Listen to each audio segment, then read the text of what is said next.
Buenas noches, amigos. Como siempre, los domingos en la noche, hablando sobre el acostumbrado e importante tema del cambio climático, la crisis climática, la emergencia climática, el calentamiento global, el global warming o como quieran llamarle.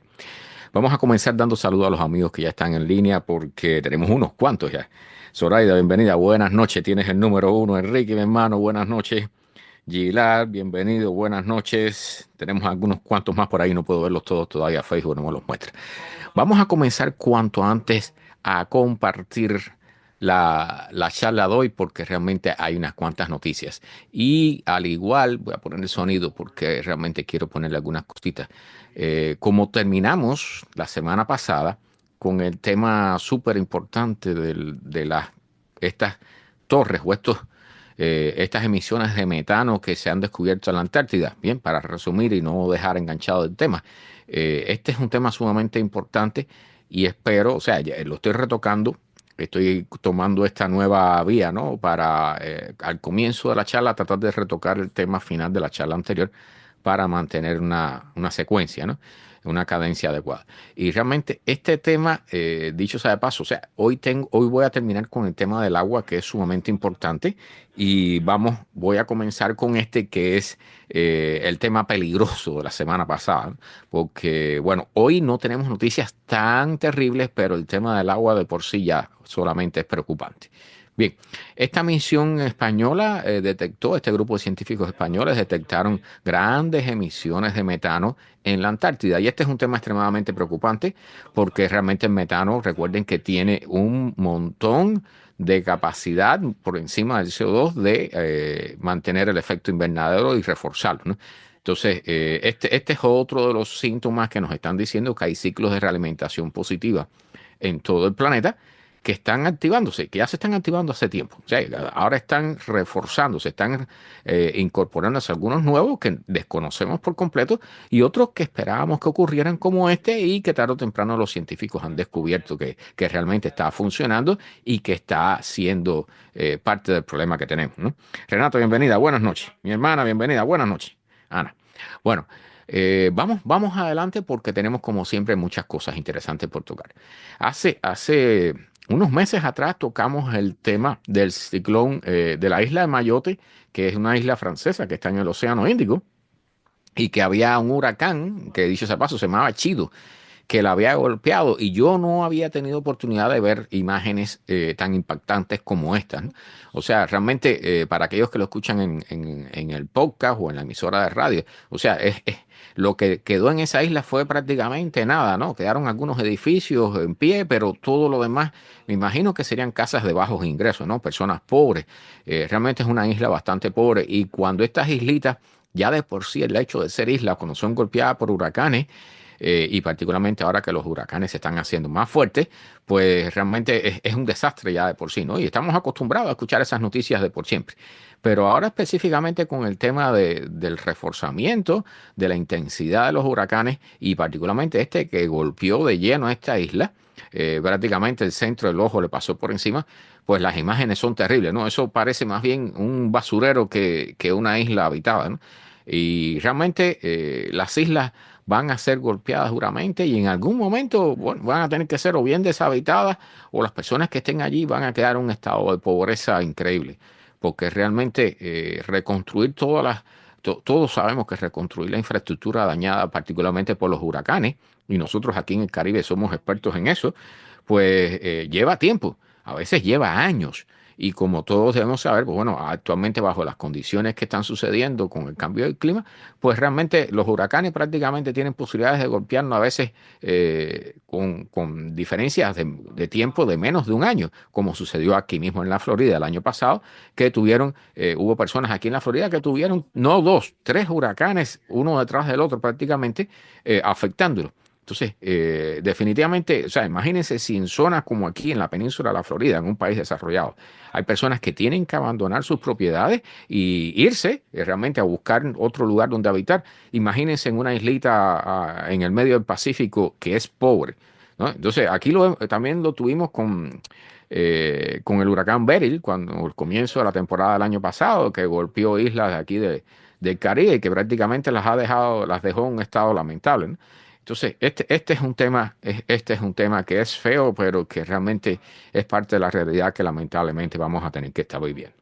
Bueno, eh, también hay un ciclón, porque, o sea, nosotros estamos acostumbrados a ver la mayor parte de las noticias con respecto al tema o sea, con respecto a la zona geográfica del hemisferio norte. Pero el hemisferio sur está en las temporadas, en las estaciones contrarias a la nuestra. O sea, mientras nosotros estamos en invierno aquí en el norte, el hemisferio sur está en verano. Entonces, allá abajo están ocurriendo cosas, ¿no? Entonces, aquí tenemos un huracán que golpeó a las Islas Reunión, que dicen, bueno, cuando salió esta noticia, que dicho sea de paso fue del 20 de febrero, habían 3 muertos en ese momento y el huracán golpeó con vientos de 145 millas por hora y más de 20 pulgadas de lluvia. Entonces, realmente este tema de las islas, bueno, no sé, es lamentable, pero recuerden que hay una islita que es una de las primeras en el planeta, si no es la primera, en la costa de Panamá, que han tenido, Panamá, el gobierno panameño ha tenido que sacar a las personas de ahí, o sea, está teniendo que dedicar billones de dólares a construir edificaciones, casas, para que las personas de una isla que normalmente vivía del turismo, y que dicho sea de paso estaba sobrehabitada, había exceso de población ahí, pues están teniendo que trasladarlos a terreno firme porque realmente la subida del nivel del mar está acabando con las condiciones de vida normales en la isla, ¿no? Entonces, ese es un proceso normal. Y dicho sea de paso, Cayo Hueso. Cayo Hueso aquí en los Estados Unidos, un país desarrollado, no ha escapado a las inundaciones que están ocurriendo, porque recuerden, y este es un dato que tienen que aprenderse de memoria, por cada grado Celsius que se calienta nuestra atmósfera, se incrementa un 7% la cantidad de agua de vapor de agua que puede acumularse en la atmósfera. Por lo tanto, cuando llueve, llueve más intenso, llueve en mayores cantidades. Por eso suceden estas famosas inundaciones rápidas a las que ya todos lamentablemente tenemos que estar acostumbrados de escuchar en las noticias constantemente, ¿verdad? O sea, no, como año y medio aquí en la Florida, aquí un poquitico al norte de Miami, tuvimos inundaciones rápidas en Fort Lauderdale, que dicho sea de paso, por ahí entraba la gasolina. Entonces, o sea, además de afectar a las personas directamente con el fenómeno de la inundación, pues entonces aquí en Miami sufrimos una falta de gasolina, tuvimos problemas con la gasolina, ¿verdad? Tuvimos una semana que hubo escasez de gasolina porque el puerto de entrada de la gasolina está ahí arriba donde ocurrieron las inundaciones. Todos estos fenómenos están interrelacionados tarde o temprano. O sea, las personas piensan que esto lamentablemente es un modo de vida. En las personas se ha afianzado esa idea de que mientras las desgracias no me toquen a mí, todo está bien, ¿no? Mientras les pase a otro, pues bueno, damos gracias a no sé quién y seguimos viviendo como si nada y bueno, allá el que le pasó, ¿no? Pero cuando las cosas comienzan a ser como normalmente son en la sociedad humana, una cadena, porque aquí todos dependemos del lechero y dependemos del panadero y dependemos de la gasolina que se fabrica o que se destila en una refinería en Texas o en otro lado. Entonces, realmente aquí, este caso en Cayo Hueso, febrero 24, inundaciones, miren esto, o sea, increíble, esto es una isla, Cayo Hueso es una isla, ¿bien? Una isla y bien baja. O sea, realmente todos los cayos, todos sabemos que la altura sobre el nivel del mar es prácticamente mínima, o sea, 2 o 3 pies con suerte. Y Alfonso, bienvenido, buenas noches. Y realmente hubo inundaciones en Cayo Hueso esta semana. O sea, dicen que cayeron entre 6 y 8 pulgadas de lluvia, ¿no? Entonces, realmente dicen que este fenómeno no sucedía desde el año 2022 con el huracán Ian. O sea, en el medio de una temporada que prácticamente estamos terminando el invierno, pero estamos en invierno oficialmente todavía, ¿no? Entre comillas. Bueno, tenemos inundaciones en Cayo Hueso, que dicho sea de paso, allí las edificaciones son viejas, o sea, son históricas. Cayo Hueso es una ciudad histórica y la gran mayoría de las inundaciones que ocurran allí van a afectar edificaciones que ya son viejas de por sí, ¿no? Muchas de las cuales, bueno, ahí está la casa de Hemingway y toda esa historia, que son edificaciones realmente antiguas que pueden sufrir de forma bastante importante por causa de estas inundaciones. Entonces, aquí viene, bueno, hasta la foto de la famosa boya de las 90 millas estas hacia Cuba, ¿no? Toda esa zona inundada, que dicho sea paso, está en la orilla del mar. Es increíble. O sea, yo nunca esperé ver. Esto para mí fue una sorpresa total. O sea, yo no esperé ver inundaciones en Cayo Hueso. O sea, a excepción de cuando ocurren, por ejemplo, huracanes. ¿Bien? Entonces, Nelson, bienvenido. Nelson número 1, bienvenido. Buenas noches. Bueno, la cosa es que Cayo Hueso, que es una islita, y hemos empezado hablando, precisamente comencé hablando de temas de islas, porque esto es algo hasta cierto punto que pudiera esperarse a consecuencia de los cambios que estamos teniendo en el clima, pero realmente no dejan de sorprendernos. Bien, Cayo Hueso inundado en una lluvia de un día de invierno, bien, de finales de invierno. O sea, y esto, repito, recuerden esa fórmula, ¿no? Por cada grado Celsius que se calienta la atmósfera, habrá mayor cantidad de agua, de vapor de agua que se disuelve en ella. En este caso, un 7% por cada grado Celsius. Si hay un calentamiento, como terminamos el año pasado, recuerdan, 1.6, allí hay aproximadamente un 10% más de agua en la atmósfera. Entonces, cuando llueve, prepárense porque va a haber inundaciones. Y esto va a comenzar, esto ya comenzó, pero va a ir llegando a todas partes del planeta. Bien, a excepción de las regiones áridas, por supuesto, que dicho sea de paso, recuerden que el año pasado llovió donde en el desierto del Sahara, hubo inundaciones en el desierto del Sahara, se crearon lagos en el desierto del Sahara. Aquí también sucedió en la zona oeste de este país, centro-oeste de este país, también hubo inundaciones. ¿Bien? Entonces, en zonas desérticas, en lagos que habían estado secos por generaciones, donde se habían fabricado edificaciones, industrias, carreteras y todo eso quedó inundado. Fue, como dicen las personas, fue reclamado por la naturaleza, ¿no? Pero realmente esto no es otra cosa que una consecuencia directa del calentamiento de la atmósfera, del aumento de la temperatura y por tanto el aumento de la capacidad de la atmósfera de retener agua. Mecho, bienvenida. Buenas noches. Eso fue el día 24 de febrero, macho. Esto fue, o sea, fue esta semana que pasó. ¿Ve? O sea, esto, y lo que me llama la atención, entre otras cosas, es la poca, y valga la redundancia, la poca atención que esto recibe en la prensa. ¿Ve? Porque estos son señales que nos están diciendo, las cosas no están bien. O sea, hay cosas que están pasando que están fuera de lo común. Entonces, la falta de atención por parte de la prensa. Yo sé que hay un montón de noticias de política que se abultan una sobre otra y que las personas, y yo digo lamentablemente porque esto es mucho más importante que la política. O sea, si tú vas a perder tu negocio o tu casa por culpa de una inundación, por lo que sea, por el cambio climático, por un huracán, por un terremoto, todo eso es más importante que la política. Bien, yo sé que la política influencia en todo, que es importante, sí, por supuesto, pero realmente este tipo de noticias es importante en primer lugar para que las personas tomen conciencia de lo que está pasando. Porque dicho sea de paso, tengo un TikTok que hablo de este tema y todo el tiempo estoy viendo negadores, recibiendo comentarios a veces hasta ofensivos. O me están diciendo, bueno, que quién me paga, que si alguien me paga para decir lo que digo. No, a mí nadie me paga, todo esto es voluntario. Y lo hago porque sé la importancia de dar estos datos y estas noticias a la población, porque realmente no se toca el tema. Bien.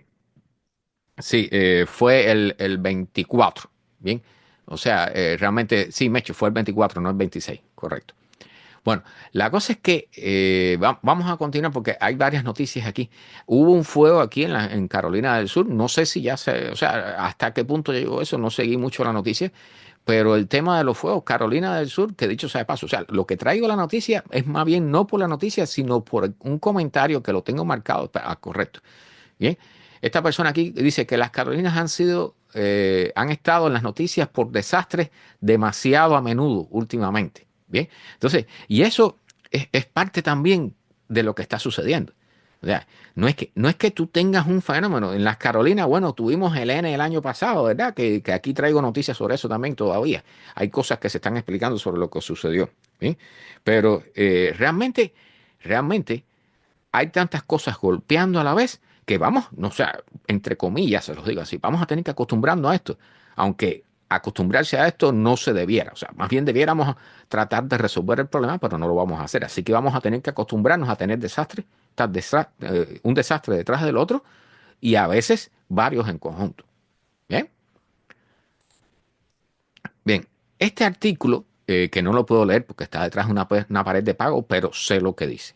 Bien, o sea, este artículo lo que dice es que China está realambrando, está llevando a la parte sur del planeta, o sea, particularmente la parte sur del planeta son las regiones más pobres, bien, África, el sur de América, bien, a excepción, por ejemplo, de Australia, y Nueva Zelanda, pero los demás son regiones pobres.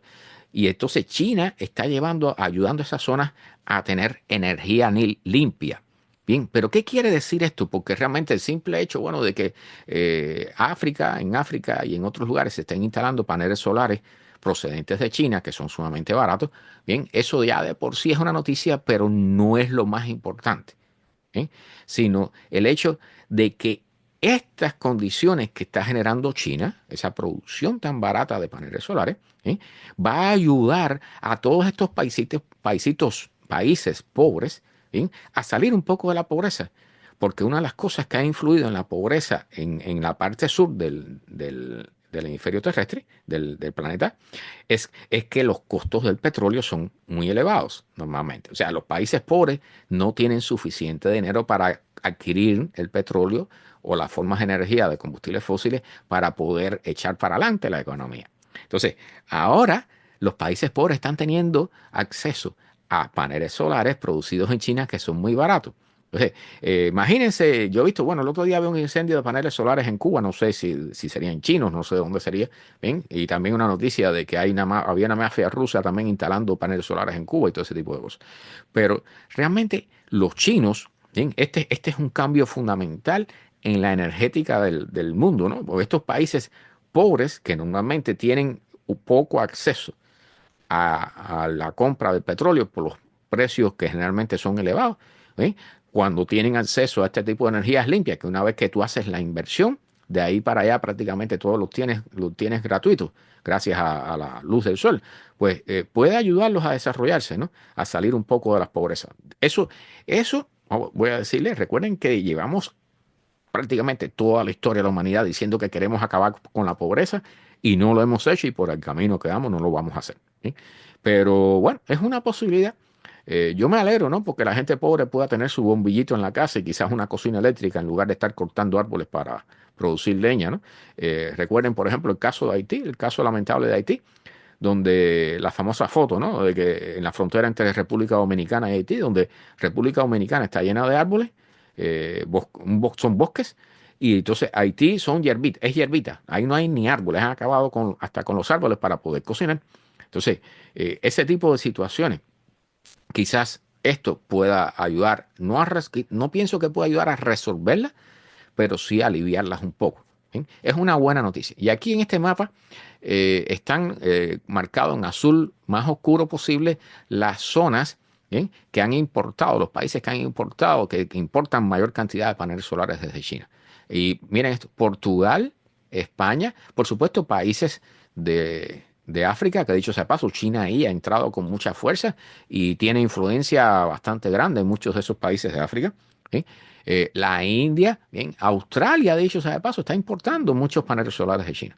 Brasil, bien, y aquí en Estados Unidos también. O sea, yo he comprado por eBay, ustedes pueden comprar paneles solares por eBay procedentes de China que son relativamente baratos.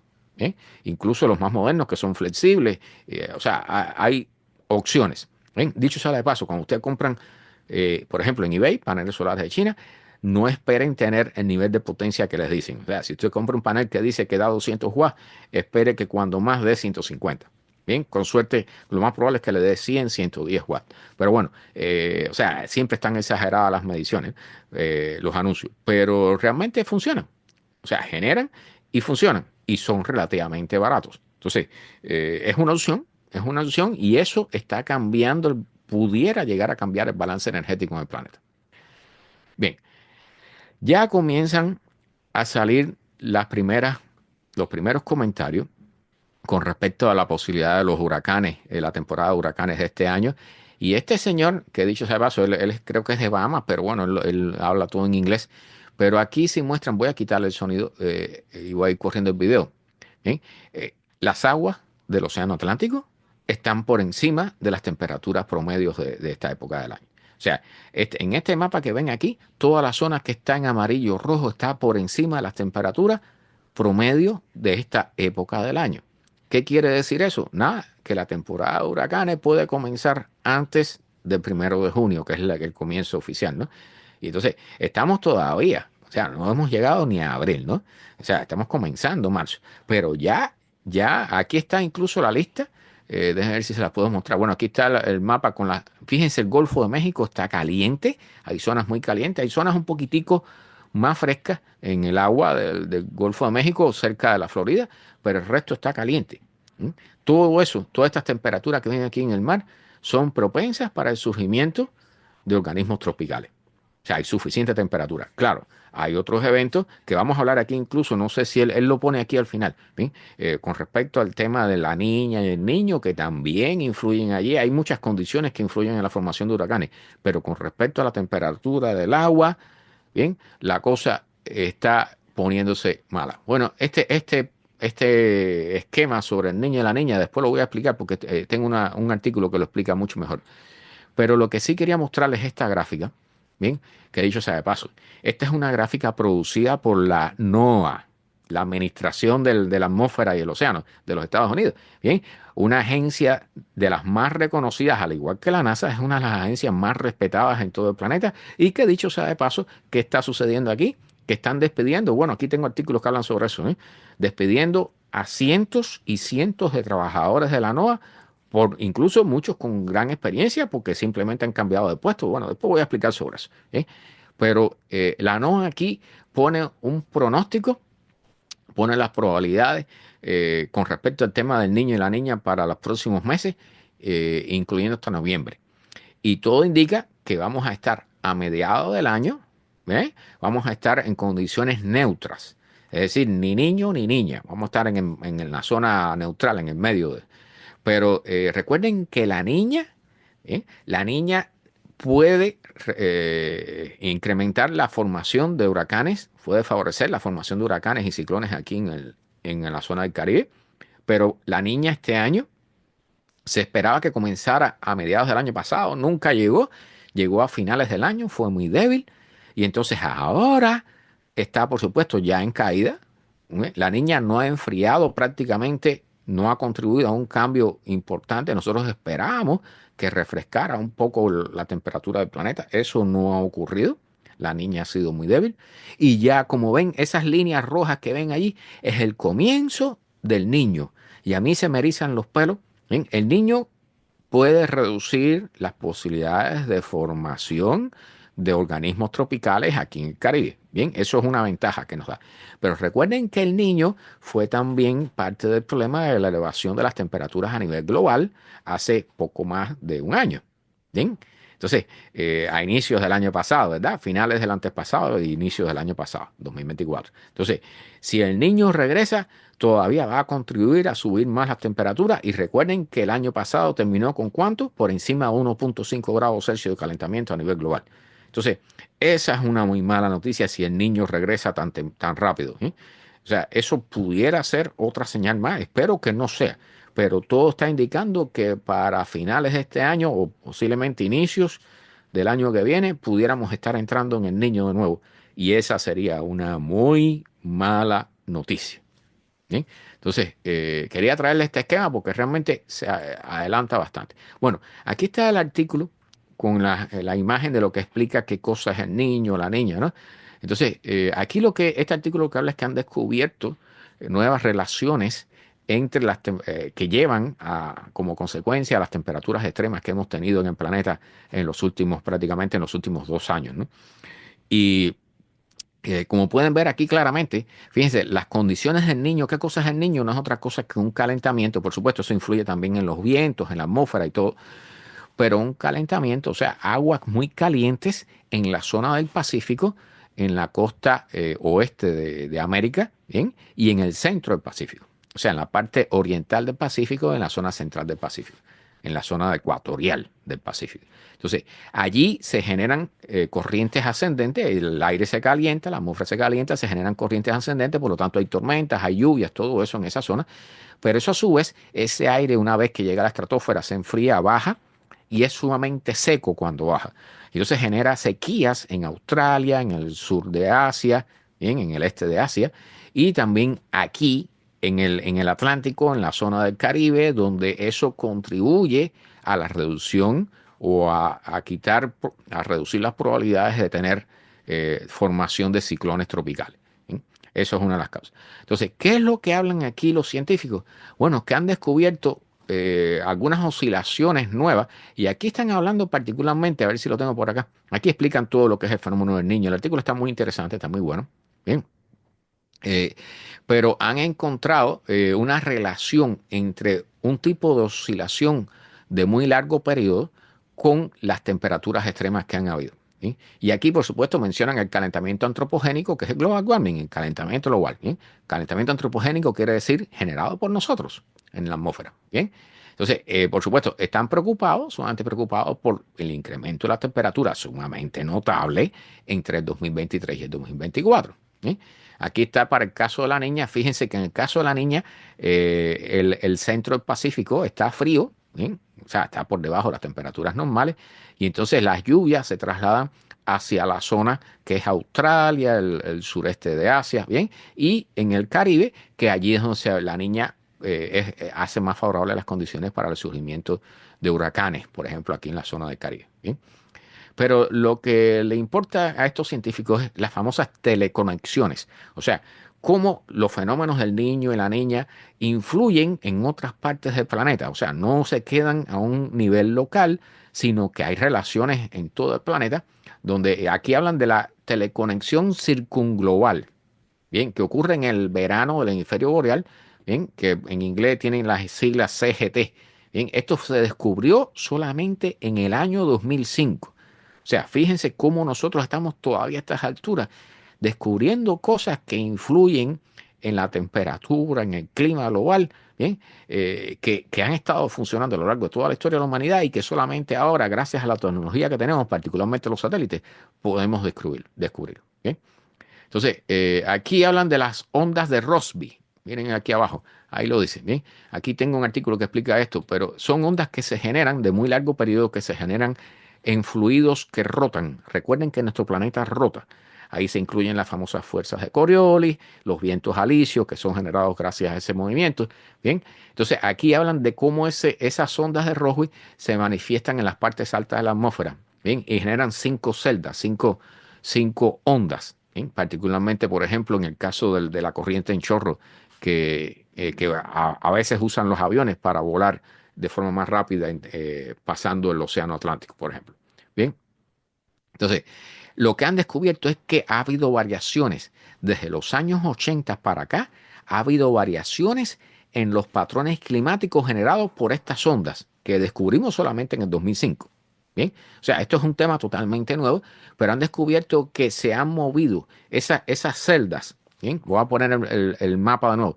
Estas celdas se han desplazado media longitud de onda. O sea, esta flecha que está aquí hacia arriba sobre Australia, en realidad pues estaría desplazada prácticamente hacia el centro del Océano Índico. ¿Sí? Y todo eso cambia los patrones climáticos, es parte importante de los patrones climáticos. Entonces, realmente ahora nos estamos dando cuenta, poquito a poco, de que tenemos cosas que están sucediendo en el planeta que, dicho sea de paso, no están incluidas en los modelos climáticos que nos van a decir cómo van a ser las temperaturas dentro de unos cuantos años, ¿bien? Producto del calentamiento global. Aquí yo traigo un artículo que encontré en el Servicio Nacional Oceánico, ¿no? Tiene que ver con la NOAA, es parte de la NOAA, que le están despidiendo personal para que tengan una idea de cuán importantes son estas agencias. Bien, bueno, aquí explican, yo voy a ponerles el video porque realmente es sumamente interesante ver cómo estas ondas Rossby, Rossby, Rossby, ¿bien? Estas ondas se mueven. Fíjense aquí en el planeta Tierra cómo esto que ven en rojo es la corriente en chorro, ¿bien? Y adquiere un patrón ondulado, ¿bien? Esas son las ondas de Rossby. Entonces, realmente son ondas, y dicho sea de paso, eso ocurre también en el océano, ¿eh? Para que tengan una idea de la complejidad de la circulación atmosférica. Por ejemplo, esta estructura aquí, esta forma de la corriente en chorro que tiene la forma de la letra griega omega, ¿bien? Bueno, eso es una de las cosas que genera los famosos vórtices polares y todas esas cosas que nos golpean aquí. Bueno, cuando van hacia el sur, bien, eso trae aire frío hacia el sur. Y cuando van hacia el norte, eso lleva aire caliente hacia el norte. Bien, eso genera olas de calor en Canadá, por ejemplo, o genera olas de frío enormes aquí con el vórtice polar, como hemos tenido 10 veces este invierno aquí en los Estados Unidos. Bien, entonces, realmente es un tema súper interesante y aquí hay un dato. Bien, estas ondas pueden tener una longitud de cientos de kilómetros, ¿bien? Y por supuesto cambian el clima en todas partes del planeta, ¿bien? Entonces, lo que sí me interesa es que, por ejemplo, este dato, cuando se habla, por ejemplo, de estas ondas a nivel en el océano, ¿bien? En la parte acuática del planeta, cerca del Ecuador, estas ondas pueden tomar entre varios meses hasta un año para cruzar el Océano Pacífico. ¿Bien? O sea, los cambios meteorológicos que generan cuando salen en Australia, por ejemplo, cuando llegan a América, bien, puede ser un año después. ¿Bien? Es extremadamente lento su movimiento. Sin embargo, en las partes más altas, acercándonos hacia los polos, todavía son más lentas y pueden demorar ese mismo viaje entre 10 y 20 años. ¿Por qué los científicos no habían descubierto esto? Porque esto ocurre a unos 90 metros de profundidad en el mar. ¿Bien? O sea, solamente es observable con satélite y equipos de medición especializados. O sea, del Pozo, bienvenido, buenas noches. Entonces, todo esto se va acumulando y este es un conocimiento, ya les digo, desde el año 2005. Esto es nuevo, esto es totalmente nuevo. ¿Bien? Por eso es importante mantener a los especialistas en agencias como la NOAA y no despedirlos por cualquier causa, ¿verdad? Bueno, aquí están, yo busqué mucha información sobre esto, pero realmente es un tema sumamente interesante, fascinante conocer estas cosas o sea, que influencian sobre nosotros y que nosotros hasta el año 2005 no sabíamos que existían. ¿Bien? Bueno, capturar el dióxido de carbono. O sea, el mayor problema que nosotros tenemos con el cambio climático, el calentamiento global o como quieran llamarle, es el exceso de dióxido de carbono en la atmósfera, que es el principal gas de efecto invernadero, el que más nos calienta, el que más define la temperatura de la atmósfera, ¿verdad? Existen muchos gases de efecto invernadero, bien, está incluido no solo el metano, también está, por ejemplo, el vapor de agua, ¿sí? Pero el dióxido de carbono, una vez que está en la atmósfera, va a estar por miles de años allá arriba, porque la única forma en que el dióxido de carbono es extraído de la atmósfera es por disolución en el mar o en las rocas. Entonces, es una disolución extremadamente lenta, extremadamente lenta. Bueno, la cosa es que nosotros ahora queremos fabricar máquinas, ya estamos en ese proceso, ¿no? Pero son muy pocas las que hay y son muy ineficientes, requieren grandes cantidades de energía, por ejemplo, ¿bien? Como esta que ven aquí, ¿bien? Con gran cantidad, unos ventiladores enormes que hacen pasar grandes cantidades de aire. En algunos casos pueden ser unas planchas llenas de roca molida, ¿bien? Para que estas rocas absorban el CO2, pero la eficiencia es extremadamente baja. Bueno, la cosa es que la captura directa de carbono, que es como se llama este método, a partir de la atmósfera, ¿bien? A pesar de que es extremadamente ineficiente y todo eso, es parte de las soluciones que tienen que implementarse para el futuro, ¿no? Entonces, realmente ahora o sea, se ha cambiado toda la financiación a este proceso, porque por supuesto, o sea, este es un tema extremadamente caro. La captura de carbono es extremadamente cara, es muy ineficiente, requiere grandes cantidades de energía, maquinarias enormes, ¿bien? Y entonces requiere dinero procedente ¿de dónde? De los gobiernos. Bueno, ahora con el cambio de administración y todo eso, pues resulta que ahora, adivines quiénes están muy interesados en estas máquinas enormes. Las compañías de petróleo. O sea, se supone que estas máquinas de extracción de carbono, de dióxido de carbono en la atmósfera, lo que buscan es reducir la cantidad de CO2 en la atmósfera para reducir el calentamiento global. Bien, bueno, aquí se habla de que estamos camino a lo contrario. Bien, o sea, las compañías de petróleo pueden aprovechar los subsidios para estos sistemas de extracción de dióxido de carbono. Entonces, las compañías de petróleo están fabricando, metiéndose en este negocio porque el CO2 que extraen con estos aparatos de la atmósfera, entonces lo inyectan como gas en los pozos de petróleo para extraer más petróleo. Bien. O sea, recuerden el fracking y todos esos temas bueno, el fracking es lo que ha hecho este país el primer productor mundial de petróleo, ¿no? Bueno, la cosa es que quieren usar el CO2 que se extrae de la atmósfera para inyectarlo en el suelo para extraer mayor cantidad de petróleo. Entonces, al final, no se logra ningún beneficio. Pero sí, muy importante, hay dos cosas muy importantes. Se extrae más petróleo, lo cual le da más ganancias a las compañías de petroleras, ¿bien? Pero además obtienen los subsidios del gobierno, que de dónde vienen, de nuestros taxes, ¿bien? Y ese es el camino por el que vamos. O sea, al final lo más importante es el billete, Si el planeta se destruye y después ninguno de nosotros puede vivir en él, no importa. Pero los empresarios actuales se hacen millonarios a costilla de eso, ¿eh? Incluyendo de nuestros taxes, de nuestros impuestos. Entonces, este es un tema extremadamente preocupante porque lo lamentable de esto es que incluso en el mayor desastre que podamos entrar en la humanidad, el objetivo final es que alguien se haga millonario, que una compañía se haga más poderosa, que extraiga más petróleo y que se hagan más ricos los empresarios, ¿no? Entonces, este es el camino que hemos elegido en la humanidad. Lamentablemente, esto no, yo no veo que esto tenga solución. O sea, yo veo que acá, mientras más mala se pone la cosa, más seguimos empeñados en seguirla poniendo más mala todavía. Bien, bueno, aquí hay un tema breve pero muy interesante. Bien, el tema de los icebergs que vienen de la Antártida, ¿eh? Como ahora estamos calentando la atmósfera, estamos calentando el océano, pues la cantidad de icebergs, estas masas de hielo enormes que se desprenden en este caso de la Antártida, bien, se va a incrementar. Entonces, ahora el iceberg más grande, que dicho sea de paso, salió en el 1980 y pico, se desprendió de la Antártida, ¿sí? Ahora está en camino hacia las islas de Georgia del Sur, ¿no? Y ahí, bueno, pudiera, si impacta con tierra, pudiera afectar, matar a un montón de pingüinos y de focas de hambre, ¿no? Porque les negaría el acceso, les impediría el acceso a su fuente de comida en el mar. ¿Ven? Pero lo interesante de esto es un estudio, a ver si lo tengo marcado por aquí, que dice que han encontrado, o sea, los icebergs, vamos a explicar esto. El hielo que se forma, por ejemplo, en la Antártida o en los glaciares, absorbe. Cuando esa agua se congela, ¿bien? Se lleva piedras, se lleva minerales, restos de roca, polvo, que están en el suelo. ¿Bien? Y cuando esos glaciares se van moviendo por tierra hacia el mar, arrastran todo ese material, que dicho sea paso, cuando se derriten, lo que queda, esas rocas le llaman morrenas. ¿Bien?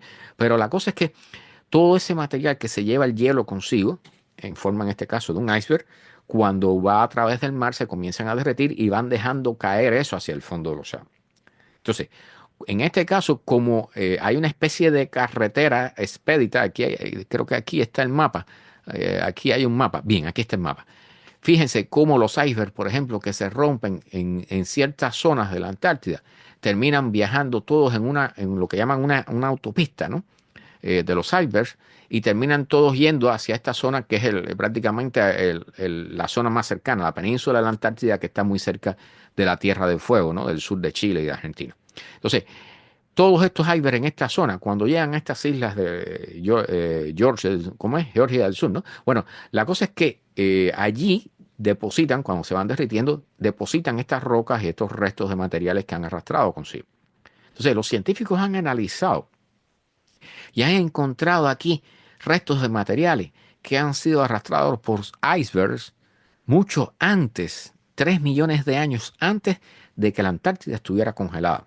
Para que tengan una idea de la magnitud de los fenómenos que ocurren aquí, ¿bien? Y de la importancia de analizarlo. Alejandro, bienvenido, buenas noches. Bueno, la cosa es que la Antártida oficialmente se congeló hace 34 millones de años. ¿Sí? Entonces, han encontrado restos de materiales traídos por los icebergs en estas islas de hace 37 millones de años. O sea, 3 millones de años antes de que se congelara totalmente la Antártida. Lo cual quiere decir que obviamente ya habían glaciares en la Antártida, incluso con temperaturas bastante altas, ¿bien? Antes de que se congelara totalmente. Entonces, estos estudios, que dicho sea paso, estos son descubrimientos totalmente recientes, ¿no? Y nos ayudan a entender un poco cómo es que son los cambios climáticos, del cual ahora particularmente estamos en medio de uno sumamente importante, ¿eh? Cómo suceden los cambios climáticos, a qué velocidad pueden suceder y cuáles son las condiciones que pudieran haber dentro de miles de años aquí en el planeta también, ¿no? Muy importante eso. Bien. El fenómeno de la subsidencia. Recuerden que hablamos de que en la tierra, cuando extraemos en nuestras ciudades, en las zonas de cultivo, cuando se extrae agua subterránea, bien, la tierra tiene que hundirse, porque al extraer el agua queda un vacío. O sea, estamos vaciando el acuífero y por lo tanto la tierra tiene que ir bajando, porque ahí no estamos inyectando nada. ¿Bien? Y aquí vamos a aclarar esto porque hay fenómenos muy curiosos acá en esta zona, aquí particularmente en San Francisco, en el oeste de los Estados Unidos, aquí en California. ¿Bien? Dicen que aquí hay un estudio sobre la subsidencia, o sea, el hundimiento de la Tierra producto del efecto humano, de lo que hacemos nosotros, ¿bien? De nuestra actividad. Particularmente, bueno, no solo de la actividad industrial, ¿no? Sino también de toda el agua que extraemos para las ciudades, incluyendo para regar la hierbita estúpida que todos tenemos delante de nuestras casas. ¿Bien? Bueno, la cosa es que aquí han encontrado hundimientos en zonas como, por ejemplo, la Alameda, la Bahía de la Alameda, ¿no? En San Francisco, la Bahía de San Francisco, Corte Madera, hay varios lugares aquí que mencionan de esta zona. Y dicen que hay una subsidencia de más de 0,4 pulgadas por año. O sea, hundimiento del terreno de más de 0,4 pulgadas por año. O sea, ya se pueden imaginar que en 2, 3 años tienen más de 1 pulgada de hundimiento del terreno. ¿Bien? Y como el que está sucediendo, el nivel del mar está subiendo producto del calentamiento global. ¿Eh? O sea, recuerden que el nivel del océano sube por una parte porque al calentarse el agua se dilata, ocupa mayor volumen, por lo tanto el nivel del océano sube. ¿Bien? Pero también se están derritiendo los hielos de la Antártida, de Groenlandia, los hielos de los glaciares que están sobre tierra, y todo eso cuando llega al mar incrementa el nivel del océano. Entonces, como la tierra se está hundiendo, las ciudades se están hundiendo y el nivel del mar está subiendo, entonces el nivel relativo, al final, el nivel relativo de la subida del mar se acelera, es mucho mayor de lo que habíamos calculado. Y es lo que están diciendo en este estudio, ¿no? O sea, hay algunas excepciones, porque por ejemplo aquí en California hay algunas zonas donde se está reinyectando agua en el acuífero para rellenarlos, ¿no? Y entonces allí hay ciudades que están subiendo de nivel, ¿bien? O sea, terrenos que están subiendo de nivel, pero son las excepciones, ¿bien? Entonces, aquí hablan, por ejemplo, desde 1880, el Océano Pacífico ha subido unas 8 pulgadas a lo largo de la costa oeste de los Estados Unidos. ¿Sí? Recuerde que el nivel de subida del mar no es el mismo en todas partes, ¿no? O sea, eso depende del lugar que se esté estudiando. ¿Sí? Entonces, aquí particularmente en la Bahía de San Francisco se espera una subida de 1 pie del nivel del mar para el 2050 y más de 6 pies para el final de la centuria. O sea, fíjense, analicen los números, ¿bien? Del 2025 hasta el 2050 va a subir 1 pie. Pero del 2050 a 2100 va a subir 6. ¿Qué les está diciendo eso? Cuando ven la diferencia, se está acelerando el nivel de subida del mar. ¿Bien? Porque se están acelerando el derretimiento de los hielos. Todo lo que hablamos aquí, todos son fenómenos que se están acelerando. Y eso es sumamente preocupante. Y a nadie le importa. No hacemos nada al respecto. Por el contrario. Por el contrario. ¿Bien? Entonces, bueno, ellos incluyen aquí en los estudios la actividad tectónica y por supuesto la extracción de agua subterránea, ¿bien? Y las causas naturales. ¿Sí? Pero lo más importante es, en la subsidencia, es la actividad humana. ¿Sí? Entonces, este es un fenómeno típico que sucede en todos lados y la mayoría de las personas no saben que eso existe. ¿Sí? O sea, viven en ciudades que se están hundiendo, bueno, a excepción quizá de Venecia, ¿no? Lugares así donde es obvio. Pero la mayoría de las personas viven en ciudades que se están hundiendo y no tienen idea. Busquen Houston, por ejemplo. Houston tiene un récord de hundimiento. Y eso para, no sé, el 2060, 2070, 2080, Houston va mal, pero muy mal. ¿Bien? Al igual que muchas otras ciudades, incluyendo aquí Miami Beach, por ejemplo. ¿Sí? Entonces, los científicos hacen advertencias importantes sobre la inestabilidad estructural, el potencial de inestabilidad estructural en toda la infraestructura que está en esta ciudad. ¿Sí? Entonces, esto, bueno, y hablan aquí particularmente, dicen, la infraestructura del aeropuerto internacional de San Francisco, dice que puede haber una elevación de 1 pie del nivel del mar para el 2050. ¿Sí? Esto, dicen que, y lo están diciendo, la economía de toda esta región depende fundamentalmente de los aeropuertos. Así que ya saben, ¿no? O sea, si no se adaptan los aeropuertos a la subida del nivel del mar, pues la economía de la zona va a estar en problemas para el 2050. ¿Cuánto es eso? Dentro de 25 añitos. 25 añitos. Bien. Bueno, este es un video que habla sobre es una tendencia, el tecnofeudalismo, ¿no? O sea, la idea de que la inteligencia artificial y otras cosas por el estilo nos va a transformar prácticamente en campesinos, ¿no? A todos, o sea, personas sin empleo, viviendo de la ayuda del gobierno en el mejor de los casos, en otros casos con trabajos prácticamente agotadores, aburridos. ¿Bien? Bueno, la cosa es que, y bueno, y sumidos en la pobreza, la gran parte de nosotros, la mayoría de nosotros, ¿no? Pero aquí está hablando este señor en este fragmento del video y comentando este artículo de un periódico que se llama La Tribuna de Texas, ¿sí? Donde el board, o sea, el board de Texas evita, o sea, prohíbe prácticamente mencionar el tema del cambio climático o el calentamiento global en los libros de texto de ciencia de las escuelas.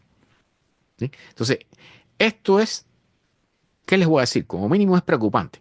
Por otra parte es lamentable, porque los niños son los que van a vivir en un futuro donde el cambio climático los va a estar golpeando, pero duramente. No como nos está golpeando ahora, que ya nos está golpeando duro. Bien, ellos van a sufrir peores consecuencias comparadas con nosotros. Entonces, los niños van a ser educados en el mejor de los casos, bueno, no van a tener noticia de esto porque no va a estar incluido en los libros de texto, pero en el peor de los casos van a ser educados en la negación de lo que está sucediendo. ¿Eh? Y esto es un patrón que estamos viendo en todas partes del mundo. Las personas, y yo sé que es normal, Nelson, bienvenido, Nelson número 2, porque ya hay otro por ahí.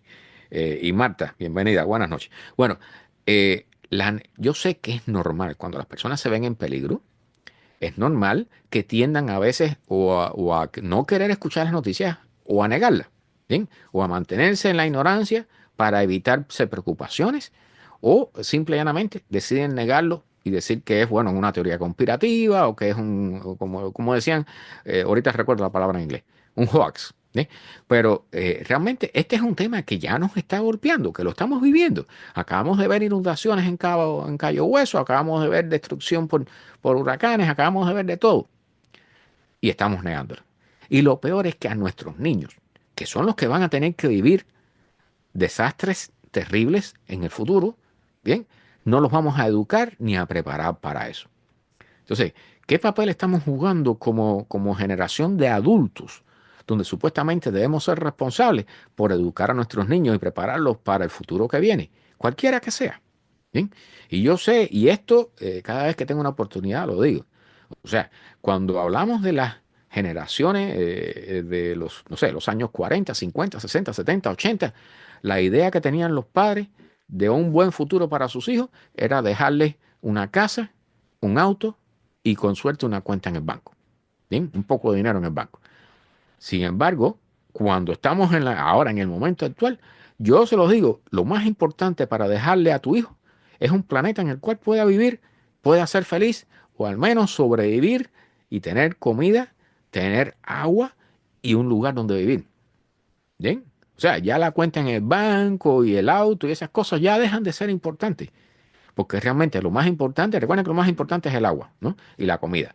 Y después un lugar donde vivir. Entonces, si nuestros hijos no les dejamos esas condiciones, y para colmo ni siquiera los estamos preparando, no los estamos educando para vivir en el mundo en que van a vivir dentro de unos años, ¿qué les estamos dejando? Los estamos dejando sin preparación frente al desastre que nosotros estamos dejando en este planeta. Entonces, yo siempre he dicho, el tema fundamental, el problema fundamental que tiene la humanidad es de educación y concretamente de la falta de educación. Y hemos decidido no educarnos. La gran mayoría, la mayor parte de la población mundial ha decidido no educarse. Y particularmente en el tema del calentamiento global, han decidido negarlo de cara. ¿Por qué? Porque te pone nervioso, porque piensas bueno, que le va a tocar a otro, porque de hecho, sea de paso, o sea, hace unos años atrás, muchas personas pensaban, bueno, eso le va a tocar a nuestros nietos. Bien, y ahora, hace unos años atrás, ya le iba a tocar a nuestros hijos y ya nos está tocando a quién, a nosotros, porque ya nosotros estamos enfrentando esto. Bien, o sea, aparte del tema de la subida de precio de los productos, de los alimentos, la subida, el problema de los seguros de las casas y de los negocios, ¿verdad? Los seguros no se están yendo de la Florida, se están yendo de casi 20 estados de aquí de los Estados Unidos, están cerrando. ¿Qué les pasó a la gente del incendio de Los Ángeles? Los seguros los dejaron colgados unos meses antes de los incendios, ¿verdad? Bueno, todo eso es parte de lo que viene. Y eso se le llama sufrimiento, como dice el secretario general de la ONU, ¿verdad? Que no se quite esa palabra de la boca. ¿Bien? Entonces, lo que le vamos a dejar a nuestros hijos es no solo el hecho de que vean a sus padres negar lo que está sucediendo, sino negar también lo que le va a suceder a ellos, que va a ser peor de lo que nos está sucediendo a nosotros, y ni siquiera los vamos a dejar preparados para enfrentarlo. Y eso es lo peor que podemos hacer. Entonces, yo cuando veo a una persona que niega lo que viene en el futuro, sin embargo, cuando lo veo decir a sus hijos, yo quiero lo mejor para ti, tú no estás diciendo la verdad. O sea, ¿cómo tú vas a decir que tú quieres lo mejor para tus hijos si tú, además de que les estás diciendo que no va a pasar lo que va a pasar dentro de unos años, tampoco los estás preparando para enfrentarlo? Los estás dejando sin defensa ninguna contra el mundo en el que van a vivir, que va a ser un desastre. Como digo siempre, este planeta en el futuro va a ser una porquería. Lo que le dejamos de planeta a nuestros hijos va a ser una porquería. Qué lamentable. Pero es el camino que hemos elegido. Pero hay que comentarlo. Tengo que dejarlo bien claro aquí, porque eso está sucediendo en muchas partes del mundo. Eso sin mencionar, por supuesto, las personas que deciden ignorarlo por completo y seguir con su vida. Le digo, es importante dejar de ver novelitas. O sea, no les digo que las dejen de ver todas, porque yo sé que las personas necesitan despejar, pero es muy importante, si viene un huracán, tú tienes que estar informado. Si te avisan que hay posibilidades de un terremoto, tú tienes que estar informado y preparado. Y si viene un cambio climático que va a amenazar la vida de tus hijos, tú tienes que estar preparado y tienes que prepararlos a ellos. Tienes que informarlos, tienes que decirle la verdad y tienes que entrenarlos para que tengan las mejores posibilidades de sobrevivir lo que viene. Pero así andamos. Ese es el mundo que hemos elegido. Bien, bueno, aquí yo soy cubano. Muchos de los que observan estas charlas acá en vivo son cubanos. ¿Ven? Dice Gilar, comenta por acá, eso es tarea colectiva de los gobiernos. Sí, muy cierto, muy cierto, muy cierto. Pero es importante, Gilar, déjame aclarar una cosa, porque a veces, por ejemplo, cuando decimos, bueno, porque los políticos son una porquería, o los gobiernos son una porquería, pero los gobiernos están formados por personas como nosotros, ¿bien? Y no quiero quitarle la culpa a nadie de lo que hagan, no, no, al contrario. O sea, cuando las personas tienen acceso al poder, todo cambia. Lamentablemente, todo cambia. Bien, el hecho de tener poder, ya sea en tu centro de trabajo, en Cuba eran los famosos CDR, los Comités de Defensa de la Revolución, que el tipo que estaba al frente de la cuadra, él estaba por encima de ti. Y en donde quiera, en los centros de trabajo, en lo militar, en las industrias, en los gobiernos, en los estados, en los ministerios, donde quiera tú lo ves. Las personas, la mayoría de las personas que tienen acceso al poder, pues ya saben. Entonces, las responsabilidades, lamentablemente, las carreras políticas actualmente son para hacer billetes para su bolsillo y no para atender los problemas de la población. Que, o sea, que realmente el político debiera servir a la población que lo elige. ¿Bien? Y estamos viendo en todas partes del planeta que eso no es así. En todas partes del planeta. ¿Bien? Por supuesto, los cubanos tenemos el mejor ejemplo en Cuba. Bien, los venezolanos en Venezuela, los otros en cada cual en su lugar. Pero realmente los políticos son, y particularmente, por ejemplo, en países democráticos, son elegidos de entre las personas del propio pueblo. ¿Sí? Claro, muchos tienen privilegios, son millonarios o tienen negocios que le dan buenas ganancias o cosas así, porque para colmo se necesita dinero para poder hacer una carrera política. Y cuando te metes en la carrera política, todavía haces más dinero. Entonces, si tu objetivo en una carrera política es hacer dinero, ¿qué responsabilidad vas a tener con respecto a la educación de los niños? Bueno, imagínense.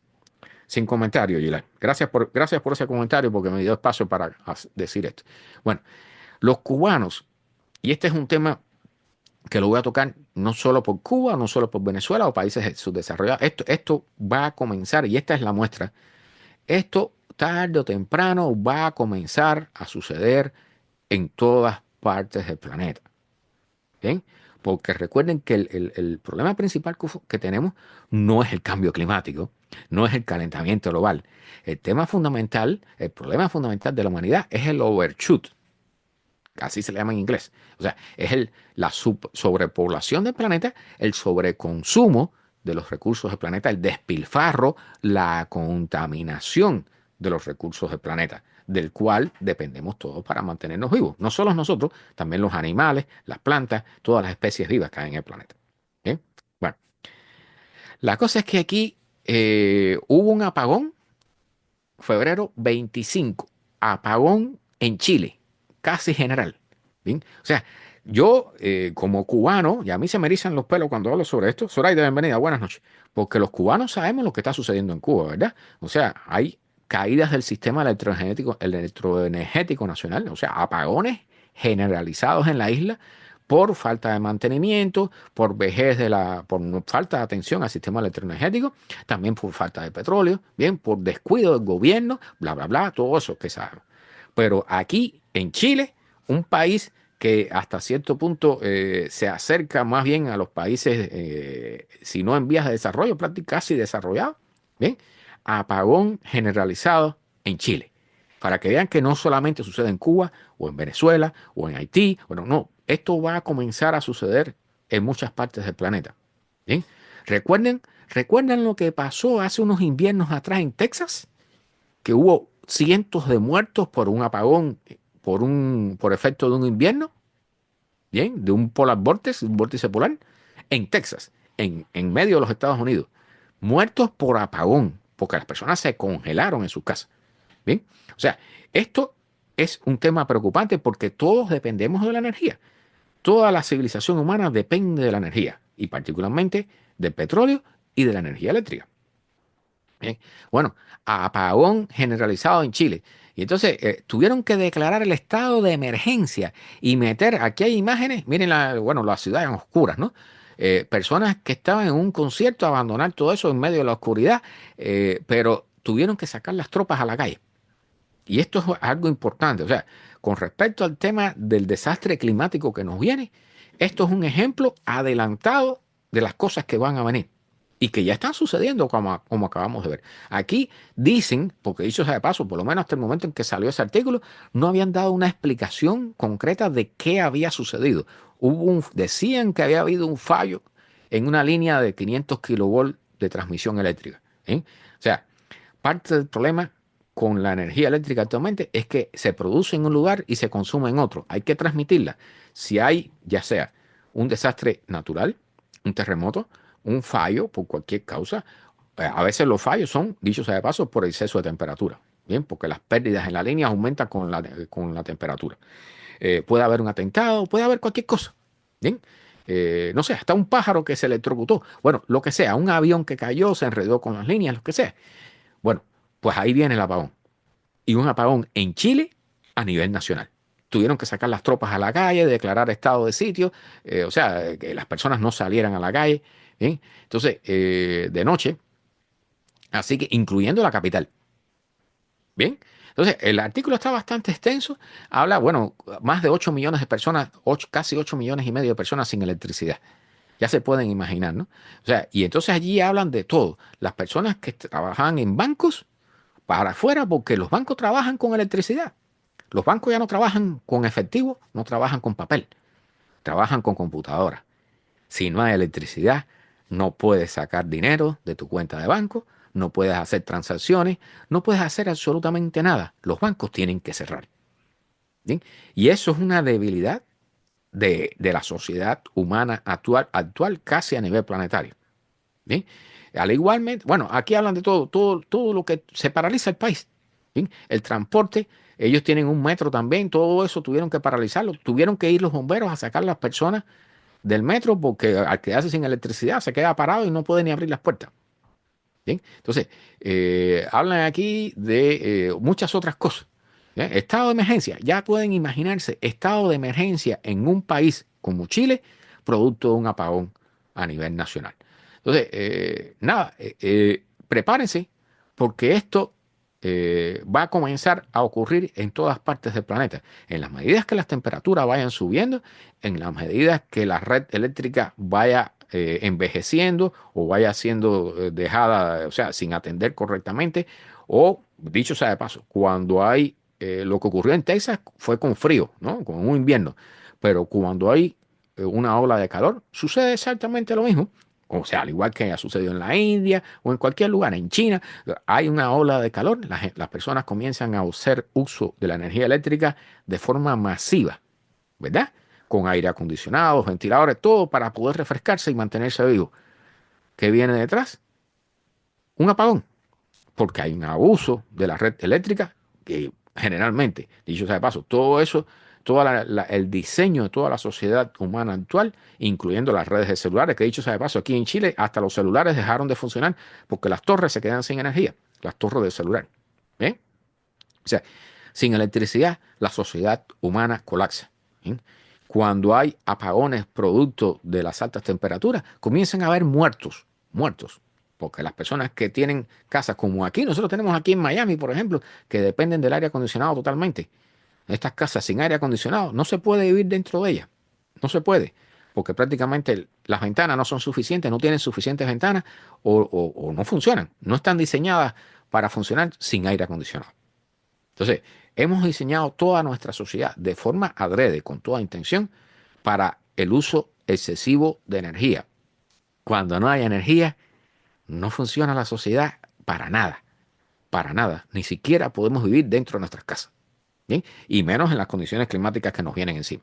¿Bien? Entonces, este es un ejemplo, estado de emergencia en Chile por apagón generalizado. 19 millones de personas dicen aquí. Bueno, ya tienen idea. Bueno, como sabemos, y esto lo voy a tocar brevemente, pero es importante porque los parques nacionales son no solo una vía, yo no sé cuántos de ustedes acostumbran a ir a los parques nacionales, aquí a los Everglades, por ejemplo, aquí en el caso de la Florida, ¿bien? Pero uno de los grandes destinos turísticos de este país son los parques nacionales, que dicho sea de paso, han sido hasta ahora orgullo del país, ¿bien? Bueno, gracias al señor Elon Musk, que por supuesto de vez en cuando hay que mencionarlo, incluyendo en esta charla, ¿bien? Se están despidiendo decenas, cientos y miles de trabajadores de los parques nacionales. Entonces, yo traigo aquí algunos datos. ¿Sí? Aquí este señor es un guardia de uno de los trabajadores de un parque nacional. Y entonces él está haciendo una base de datos porque no se ha dicho, no se ha dado ninguna cifra de la cantidad real de trabajadores que se han despedido de los parques nacionales. ¿Bien? Entonces, estos rangers, como se le dice, ¿no? Y entonces yo busqué este dato, ¿eh? O sea, de cuánto afecta a la economía. Hay normalmente en el 2023, bien, cuando único decayeron las visitas a los parques nacionales fue cuando la pandemia porque no se podía salir de las casas, ¿recuerdan? Bien. Bueno, en el 2023, 325 millones de visitantes en los parques nacionales. Los parques nacionales de los Estados Unidos tuvieron una entrada de 26,4 billones de dólares. Bien. Ahora, ¿cuánto es el gasto de los parques nacionales? Bueno, yo le pregunté a la inteligencia artificial porque yo tenía el artículo por algún lado y no lo pude encontrar después. Bien. Entrada, ganancia, 26,4 billones en total, porque hablan aquí también de todo, o sea, no solo lo que hay dentro de los parques nacionales, sino todos los hoteles, los negocios, las gasolineras, lo que está alrededor del parque nacional, que es parte de la infraestructura que necesita el turista para poder ir al parque nacional, ¿no? Dicen que en total es una contribución de más de 55 mil millones de dólares a la economía de los Estados Unidos. ¿Bien? Que hacemos entre todos los que visitamos los parques nacionales. Bien, ¿cuál es el costo de los parques, del servicio de parques nacionales de los Estados Unidos? Bien, que dicho sea de paso, se ha ido reduciendo el dinero que se pone en los parques nacionales. Bien, 364 millones de dólares. O sea, ¿cuántas veces se gana el dinero que se invierte allí para que nadie venga a decirnos a nosotros que los trabajadores que hay ahí, que son pocos porque no son suficientes y se están reduciendo, ¿bien? Son una pérdida para nadie, ni es una forma de ahorrar dinero? Los parques nacionales ahora hay muchos ya que están cerrando y por aquí traigo la noticia y los parques nacionales son parte importantísima de la educación medioambiental y climática del ciudadano norteamericano. Bien, entonces, bueno, aquí tengo este artículo. Por adelante creo que tengo algo más que hablaba sobre este tema también. Bueno, las influencias del clima y de la meteorología en los fuegos que hubo en la ciudad de Los Ángeles en enero de este año, de 2025. O sea, esos fuegos horribles que generaron muerte y destrucción y desastre en la parte esta de California. ¿Bien? es importante que entendamos que hubo, y esto aquí lo explican los científicos, ¿bien? Una trifecta, le dicen en inglés, ¿no? Un trío de condiciones climáticas favorables para el fuego. O sea, yo sé que hay personas que tienden a tirar la culpa para echar la culpa por ahí para allá, porque una de las cosas que primero hacemos cuando hay un problema es buscar quién es el culpable, ¿no? Bueno, los culpables reales de esto, ¿recuerdan el latigazo hidroclimático que hemos mencionado aquí unos cuantos programas atrás cuando salieron estos temas de los incendios? Bien, el latigazo hidroclimático no era otra cosa que hubo 2 años de grandes lluvias, de lluvias intensas, incluyendo inundaciones en el sur de California y en toda la costa este de los Estados Unidos, o oeste de los Estados Unidos, disculpe. Bien, los famosos ríos atmosféricos. Bien, entonces, con esas grandes cantidades de lluvia, la vegetación creció enormemente. ¿Y qué sucedió entonces?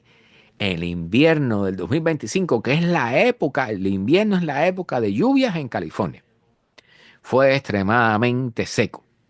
Desde mayo del 2024 no llovía más que una pulgada hasta enero del 2025. Una pulgada de agua en casi un año. Para que tengan una idea del nivel de sequía que había. A eso le llaman el latigazo hidroclimático, cantidad excesiva de lluvias que genera un aumento enorme de la vegetación y luego viene una sequía que seca todo eso. La vegetación seca, ¿qué cosa es? Leña para el fuego. Entonces, eso, y dicho sea de paso, o sea, aquí hay algo que incluye este artículo que es algo más que se suma a este efecto, ¿no? Y aquí, al final, los vientos de Santa Ana extremos que hubo en esta temporada, ¿sí? Que son típicos de esta época. Pero ¿cuál es el problema? Que como había condiciones excelentes para quemar toda esa vegetación, estos vientos que llegaron en algunos casos creo que a 120 kilómetros por hora, o sea, como a 90 millas, ¿sí? O sea, esos vientos son excelentes para propagar las llamas. Y yo sé que enseguida las personas van a pensar, bueno, hubo personas que estuvieron prendiendo candelas, sí, pero por ejemplo el fuego de la palizada, bien, es muy probable, yo no he visto todavía que hayan dado una explicación definitiva de cuál fue, pero lo más probable, el video que parece señalar el inicio de todo ese fuego horrible que hubo, fue una torre de alta tensión. Bien, chispas procedentes de una torre de alta tensión. Entonces, que dicho sea de paso, o sea, no deja de ser culpa de nosotros los humanos. Bien, no es que nos estemos quitando la culpa, pero es parte de la civilización, es parte de nuestro uso de la naturaleza lo que genera estos fuegos. Entonces, viene este fenómeno del latigazo hidroclimático, apréndanse la palabra, bien, eh, y este fenómeno, esta combinación de lluvias extremas y sequía extrema. Entonces, dentro de los análisis que han hecho los científicos, bueno, esta foto horrible del incendio de las palizadas, ¿no? En Malibú, en California, bien, eh, estos incendios en esta zona son normales, ¿bien? Pero no a ese nivel, por supuesto. ¿Y qué es lo que ha ocurrido?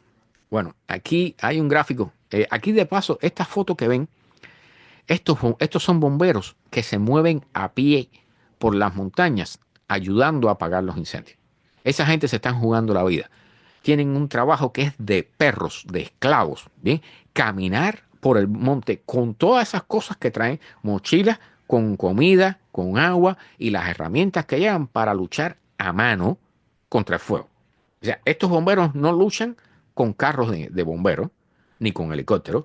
Esas son brigadas especiales que están destinadas, que dicho sea de paso, por eso los bomberos de California son los mejores bomberos de todo el planeta. ¿Bien? Sin pena se dice.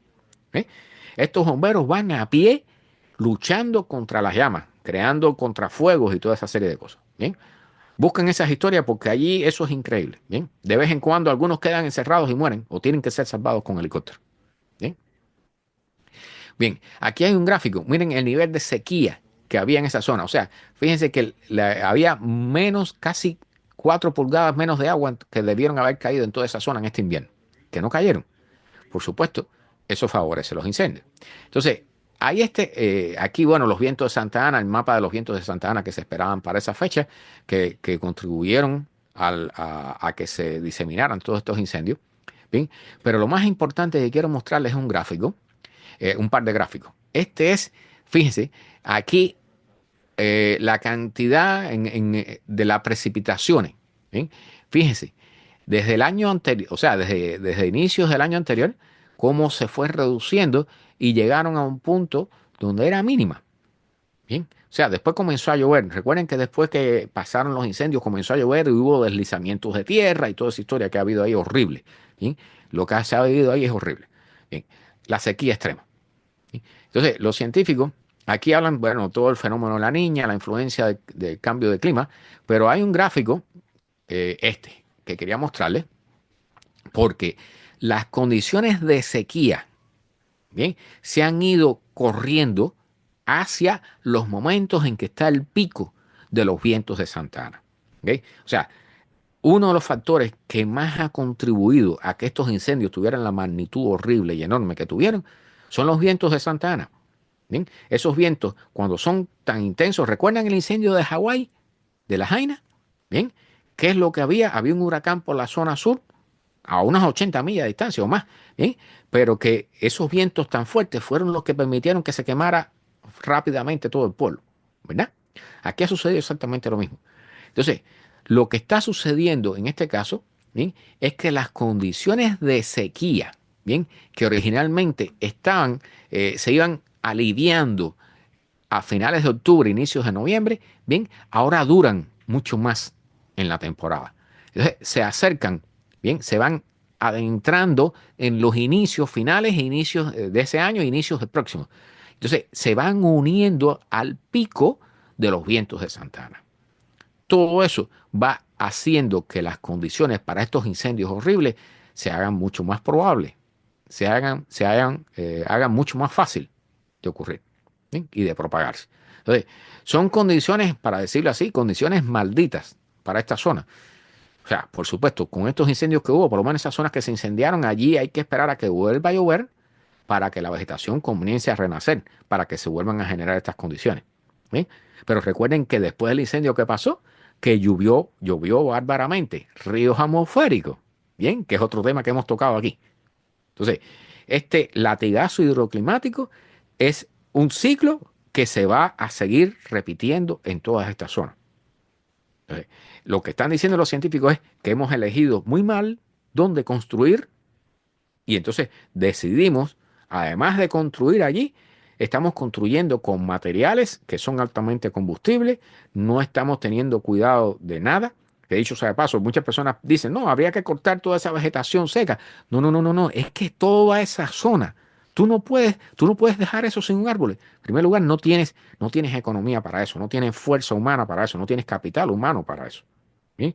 O sea, estamos hablando, dicho sea de paso, aquí lo más fundamental no son los árboles, es un tipo de hierba, una vegetación parecida a la hierba de Guinea, que es la que realmente crece muy rápido y se seca rápidamente. Y es la raíz de todo el problema. ¿Bien? Dicho sea de paso, lo que ocurrió en la Jaina fue algo parecido. Fue un cambio de vegetación que en cierto momento cultivaban piñas y cañas y toda esa serie de cosas. Cuando se dejó de hacer negocio, dejaron todos esos terrenos allí y comenzó a surgir esa hierba de Guinea y todo eso que es, ya saben, la raíz perfecta, las condiciones perfectas para estos incendios. Bien, nuestro propio descuido, después de haberle sacado billete al terreno, nuestro propio descuido nos sirve para terminar quemando nuestra ciudad. Bien, es la forma que hemos elegido, es lo que hemos decidido nosotros hacer con la naturaleza y la sociedad. Son opciones nuestras.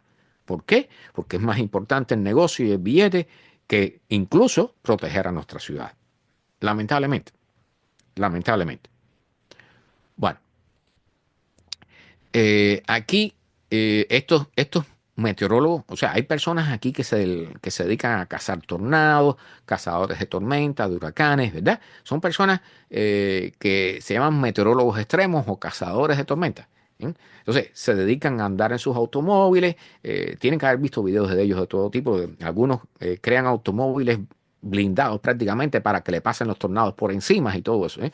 Es súper interesante y es una vida riesgosa, pero es súper interesante. ¿Sí? La cosa es que muchos de estos meteorólogos están hablando porque no solamente se está recortando personal de la NOAA, también se está recortando personal del el servicio del meteorológico de los Estados Unidos. ¿Bien?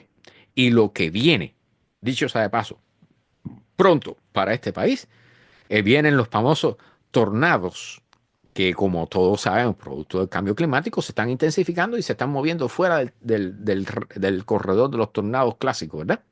Bueno, pues eso viene ahora.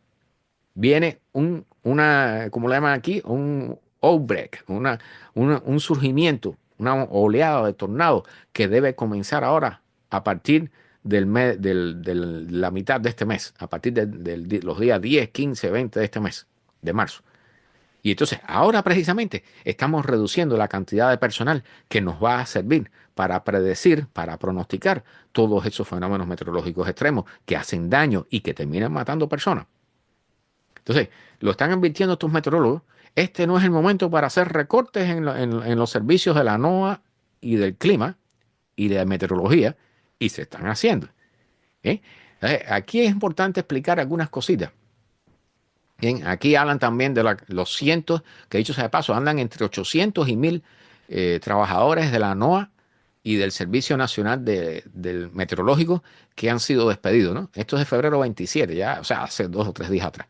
Entonces, dicho sea de paso, los que han sido despedidos, una buena parte, le llaman trabajadores que en inglés le llaman, bueno, que están a prueba, ¿no? Entre comillas, probationary. Pero estos trabajadores no es que estén a prueba.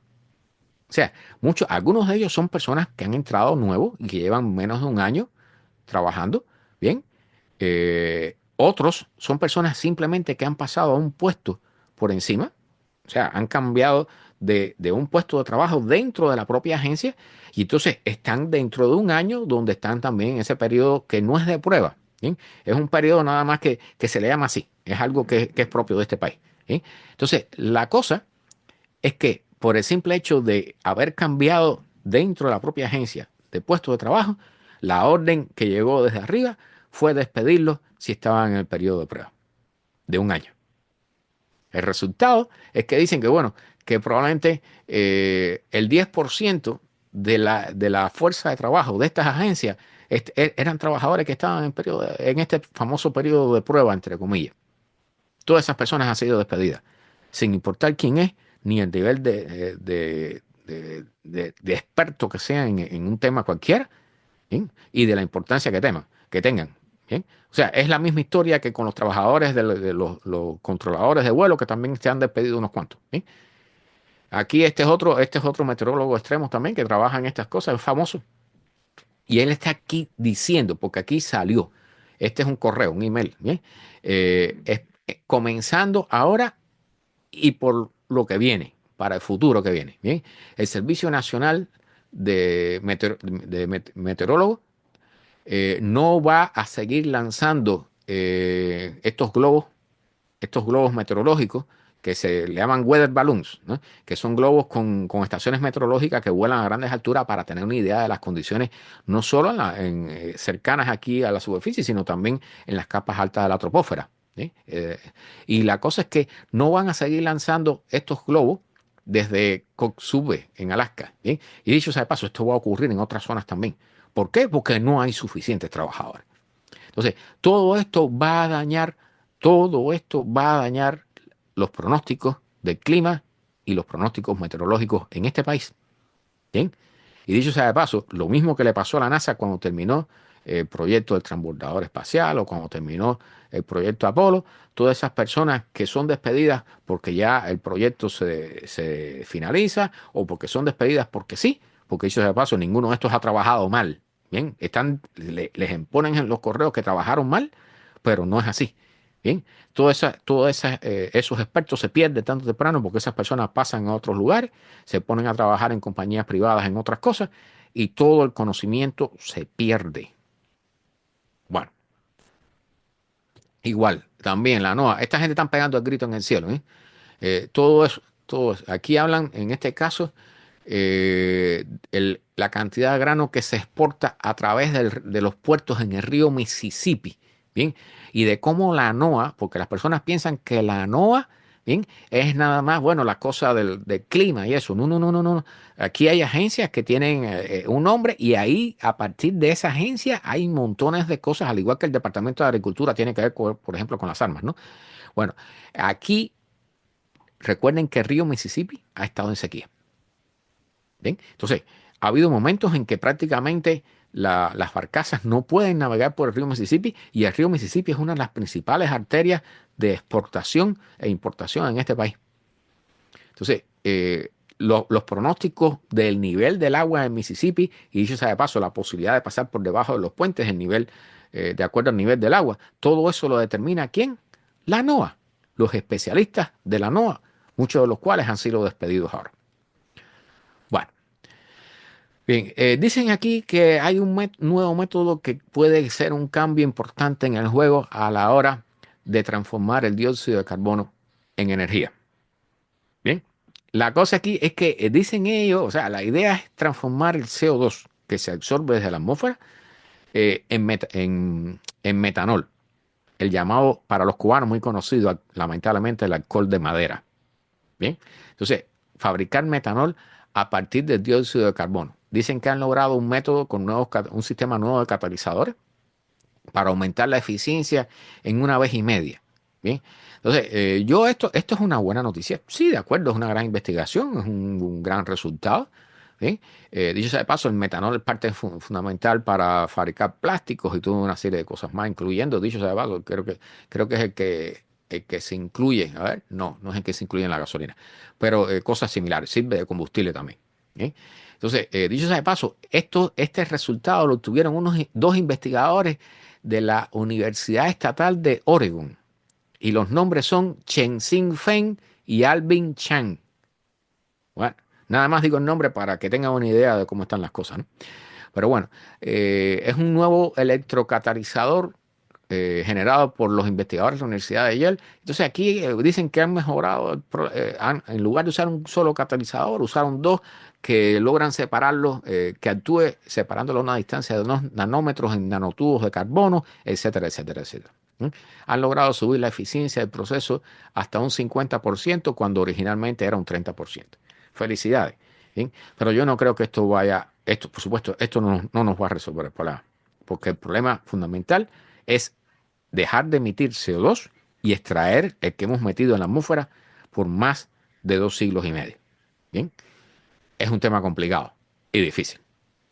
Bien, recuerden que hablamos de la bahía allí en California, San Francisco, del problema del hundimiento del terreno por subsidencia. Bueno, en Groenlandia, al igual que va a comenzar a suceder en la Antártida, ¿bien? En Groenlandia recuerden que es una isla, es un terreno que tiene gran cantidad de hielo encima. Por lo tanto, un gran peso. Cuando el hielo se empieza a derretir, hay menos peso, por lo tanto, la tierra comienza a subir. Bien. Entonces, es el fenómeno contrario a la subsidencia. Eso le llaman uplift, ¿no? Bueno, la subida. Bueno, Groenlandia, han encontrado estos científicos a través de mediciones de satélite que la zona sureste de Groenlandia es la que más rápido está subiendo. Bien, producto de este fenómeno. Entonces, solamente para darle la razón de por qué, o sea, de lo que piensan ellos, dice que está subiendo entre 12 y 15 milímetros anualmente la Tierra en esa zona. O sea, eso es algo notable. Bien, y por supuesto, eso puede afectar las edificaciones en la zona, aunque ahí no debe haber mucho, ¿ok? Hay probablemente edificios y esas cosas complicadas no debe haber. Pero lo que están diciendo es que es muy probable que las rocas que hay debajo de esta zona sean rocas relativamente ligeras y que se generaron en un momento en que el punto caliente que está actualmente bajo Islandia, que genera todos esos volcanes que hay en Islandia, bueno, hace 14 millones de años atrás, ese punto caliente estaba bajo Groenlandia. Bien, y generó una serie de rocas allí que eran más ligeras y dan toda esta explicación a que esta zona de Groenlandia esté subiendo, ¿bien? Mucho más rápidamente que el resto de Groenlandia. ¿Bien? Es un fenómeno geológico interesante, no hay duda de ello. Bien, aquí hablan de cómo la administración actual ha cerrado un montón de sitios relacionados con el clima. Bien, eso es una orden que hay a nivel federal de eliminar el tema del cambio climático de todos lados posibles.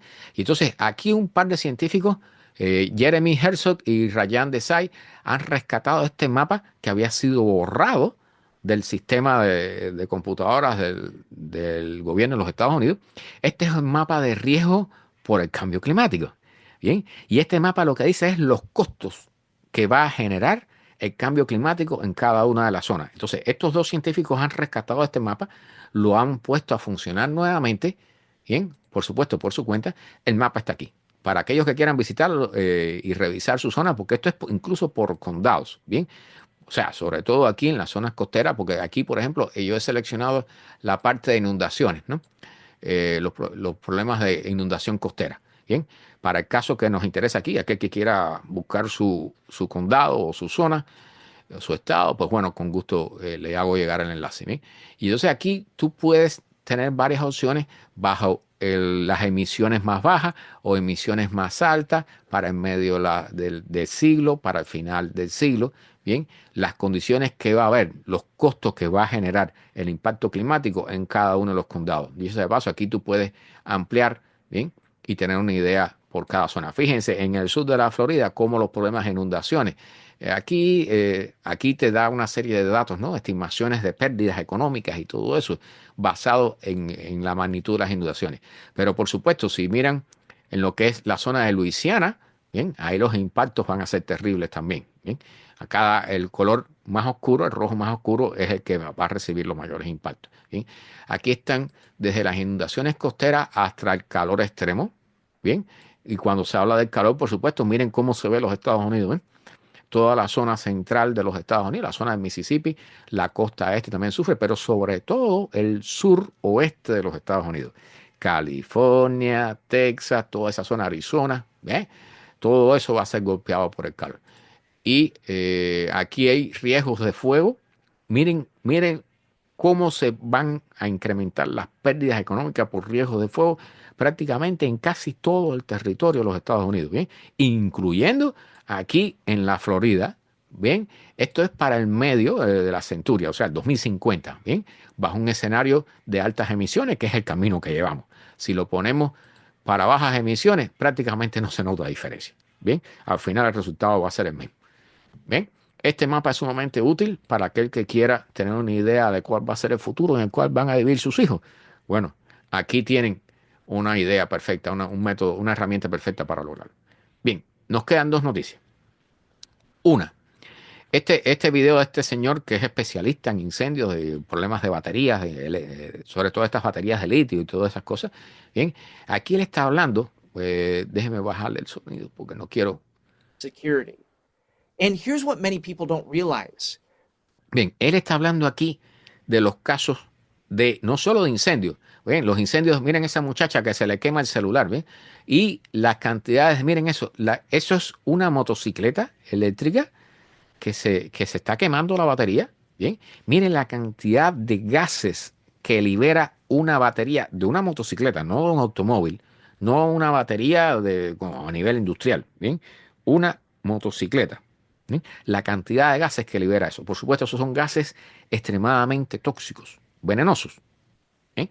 Así que tienen una idea del peligro de estas baterías, que todos las tenemos. Están en nuestras laptops, están en nuestros teléfonos, ¿recuerdan la época esta en que los niños todos querían tener estas cosas que tenían dos ruedas? Bien, que no recuerdo ahora cómo se llaman, que todo el mundo las montaba y comenzaron a incendiarse dentro de las casas cuando se ponían a cargar. Bueno, miren la cantidad de gases que se liberan ahí. Y él está hablando aquí del peligro de las explosiones que generan estas baterías. Pero no solo no está enfocado en esto, aquí está enfocado en las baterías, incluyendo las baterías de Tesla, ¿bien? Las baterías que se ponen en las casas, que dicho sea de paso, tienen más de 5 kilowatts. Aquí pone un caso, este fue en Austria, febrero 22 de este año, ¿bien? Un señor que decidió él mismo ponerse a modificar el banco de batería de Tesla y le comenzó a echar humo. Y entonces él decidió, fíjense esto, él decidió coger todo eso, que eso debe pesar una barbaridad, porque tiene 450 vasitos de batería, eso pesa, eso es una cosa que pesa bastante. Bien, decidió tratar de tirarlo por la ventana para evitar el problema que se le venía encima. Y cuando lo cogió pegado a él, le explotaron las baterías. Miren el estado en que quedó esa casa. Bien, le desprendió la ventana, destruyó todos los muebles. Bien, pero lo peor es que el señor tuvo quemaduras graves, terminó en la parte de cuidados intensivos del hospital, con quemaduras de tercer grado. ¿Bien? Entonces, o sea, importante. Y esto yo sé que es muy difícil de entender, ¿no? Recuerdan el caso de la muchacha que se le incendia, el primer video ahí, la muchacha que se le incendia el celular en el bolsillo del pitusa, ¿eh? O sea, a veces es extremadamente difícil liberarse del problema, pero si tú ves una batería de este tipo que está incendiándose, mira, es importante alejarse de ella lo más posible. Alejar a todas las personas porque hay posibilidades de una explosión. Estas baterías, cuando se incendian, pueden liberar hidrógeno. Y el hidrógeno es sumamente explosivo. Ahora, ¿cuál es el problema? Déjeme ver en qué parte del video estamos, porque él hace una explicación severe sumamente burns and importante. had to be airlifted to the hospital, where he underwent emergency surgery and after was admitted to the ICU. This is a perfect example of why, even if a battery looks fine on the outside, it can still be an extreme hazard. Once thermal runaway starts, you don't want to be anywhere near it. Exactamente. Él habla el runaway, el thermal runaway. O sea, eso lo que significa es que una vez que uno de los vasos se incendia, comienza a incendiarse, ese comienza a incendiar los que están alrededor. ¿Sí? Y eso es lo que vemos en los casos de los automóviles, en todos los automóviles eléctricos. ¿Sí? Cuando comienza una batería, detrás vienen todas las demás. Entonces, ese incendio se va propagando y eso va adquiriendo tal nivel de violencia que, dicho sea de paso, eso no se puede apagar ni con agua. ¿Sí? Eso hay que esperar que se queme, ¿verdad, Alfonso?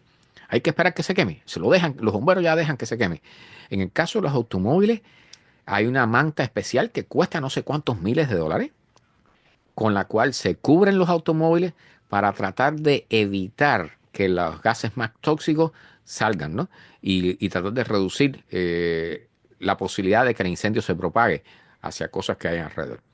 Pero en el caso de las casas, y aquí estamos hablando de las casas particulares, ¿bien? But here's the thing, this isn't just a problem with home built systems. Los sistemas estos de batería que hay en las casas tienen entre 5, 6, 10, a veces más kilowatts. Miren esa imagen.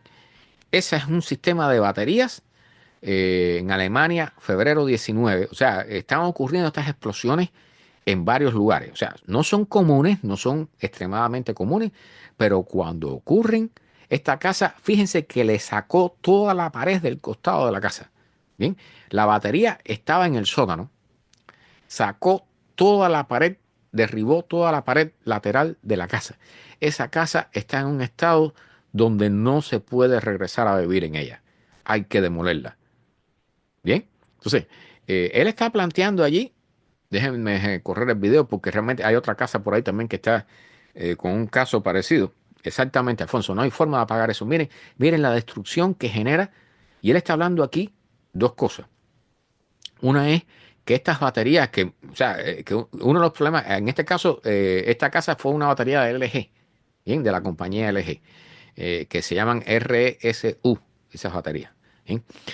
Una de las cosas que él está hablando es que normalmente estas baterías, que son enormes, se instalan dentro de las casas porque el fabricante sugiere hacerlo. ¿Sí? Porque necesitan aire acondicionado, sugieren que para que haya la mejor eficiencia posible, que esté en un entorno con aire acondicionado, con temperaturas reguladas. Ahora, eso afecta a la seguridad, porque si esas baterías se incendian o liberan hidrógeno o explotan, están en un lugar cerrado, dentro de nuestra casa o en el garaje donde está el automóvil. ¿Sí? Que al final los garajes aquí están al lado, es parte de nuestras casas. Entonces, estos son sistemas extremadamente peligrosos porque tienen una gran cantidad de energía. Entonces, imagínense en un sótano o en un garaje, un sistema de esto que comienza a liberar grandes cantidades de hidrógeno. El hidrógeno se acumula. Y bueno, vieron las explosiones en Fukushima. Las explosiones de los reactores en Fukushima no eran los reactores los que explotaban. Lo que explotaba era el hidrógeno que generaban y que se acumulaba. Esta es otra casa también en Alemania, octubre 30 de 2023, que también tuvo una explosión similar. Y miren toda la rajadura. Esa casa está inhabitable. O sea, en la casa donde una de estas baterías explota o se incendia, esas casas no sirven para más nada. ¿Bien? Eso es si no se queman por completo. ¿Bien?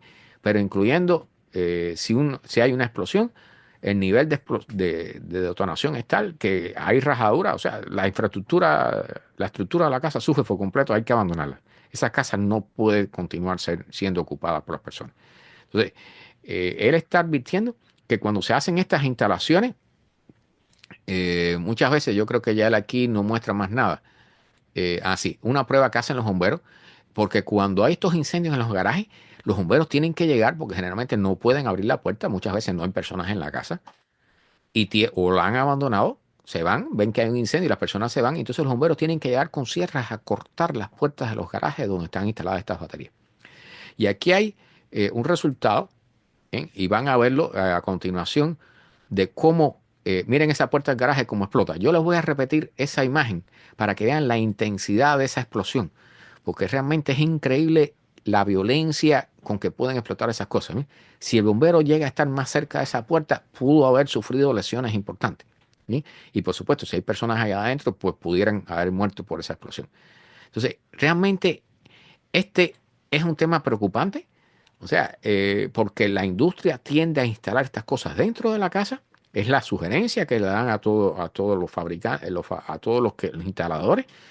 Y entonces el nivel de energía que hay mezclado allí es tan grande que dicho sea de paso, o sea, él usa la palabra, se instalan dentro de las casas como si fueran electrodomésticos comunes. Y no lo son. Esto es como tener una bomba dentro de tu casa. Tienes muy pocas posibilidades de que explote o de que se incendie, sí. Pero si lo hace, el peligro es real. ¿Ven? Es extremadamente peligroso. Les voy a poner de nuevo el video para que vean esa explosión, porque es que realmente es increíble el nivel de violencia, ¿no? El nivel de energía es muy alto. ¿Sí? Y allí, por supuesto, la energía salió por la puerta del garaje. Si la puerta llega a ser un poco más resistente, bueno, otra historia hubiera sido, ¿no? Con respecto al garaje y a la casa.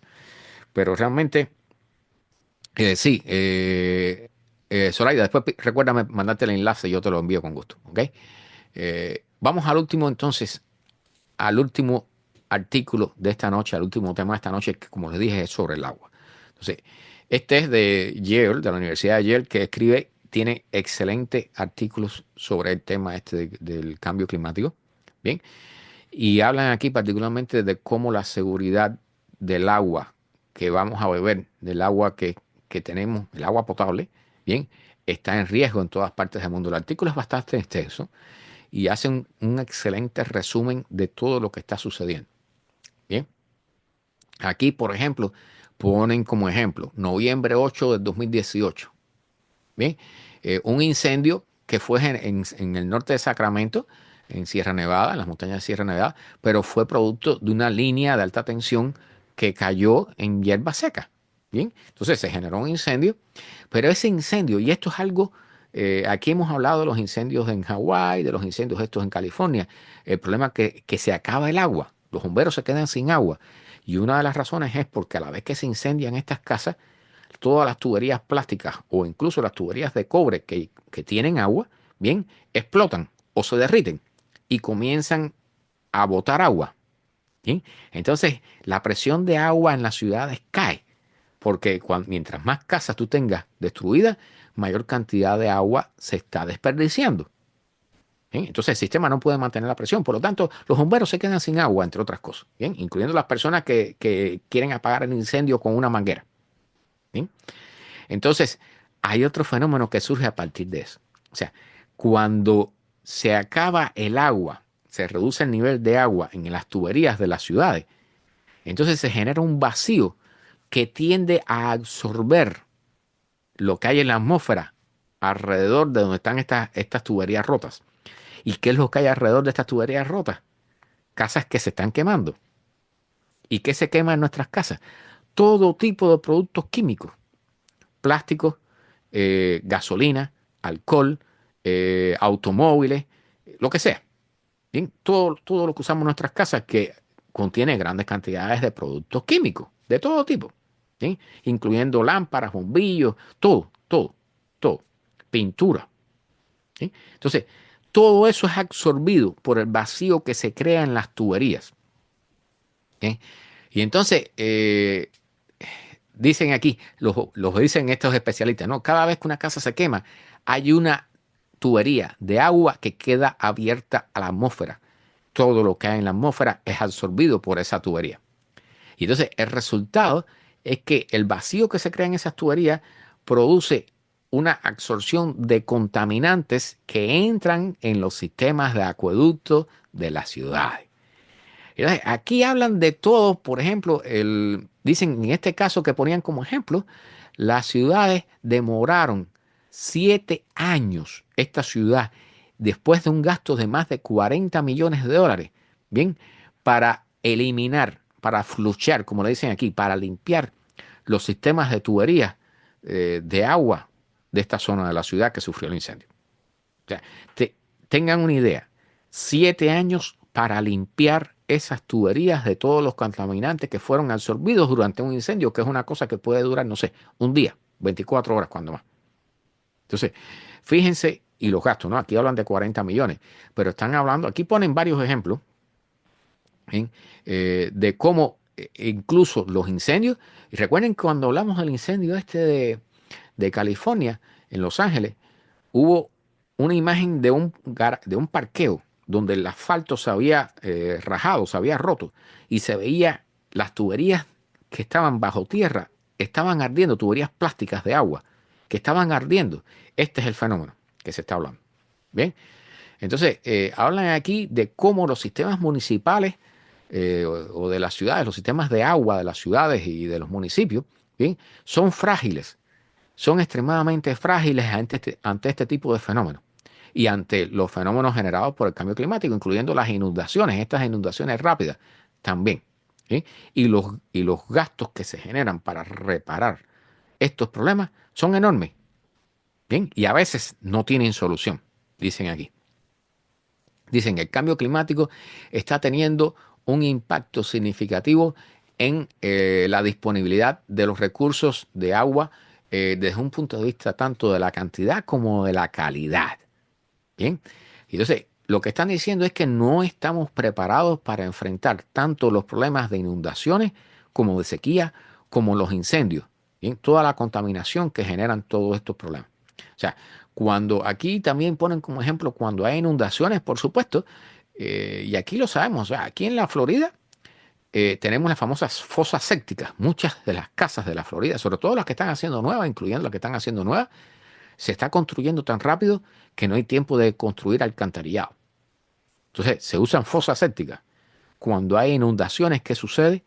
Todo lo que está en la fosa séptica sale hacia afuera. Todo. Cuando hay inundaciones, incluyendo las zonas de alcantarillado, dicho sea de paso, bien, entonces todo lo que está en el toilet sale de esa tubería, sale hacia atrás por la presión de agua. ¿Sí? O sea, eso requiere válvulas, instalación de válvulas especiales en los toilets, en los tragantes, en los desagües. O sea, es un tema extremadamente caro y que no se resuelve de un día para otro. Bien, aquí hablan del huracán Helene, ¿bien? Que dejó caer, dicho sea de paso, 14 pulgadas de agua en Asheville, en Carolina del Norte, que fue de los más afectados por este huracán a lo largo de 3 días. Bien, una inundación de una vez en 1000 años. ¿Bien? Bueno, eso se llevó casas, que lo vimos, ¿no? Se llevó casas, el torrente se llevó casas, arrastró casas completas, ¿bien? Negocios, destruyó comunidades enteras, ¿bien? Incluyendo, destruyó también los sistemas de agua de las ciudades. Entonces, porque hay personas que dicen, no, todavía, y es cierto, hay personas todavía viviendo en casas de campaña ahí, ¿sí? Pero dicho sea de paso, también la infraestructura sufrió. El sistema de agua de la zona o fue destruido, o las tuberías fueron dañadas, o fue contaminada toda esa zona. ¿Sí? Entonces dicen aquí que incluso hubo tuberías que estaban a 25 pies de profundidad y fueron dañadas por las inundaciones.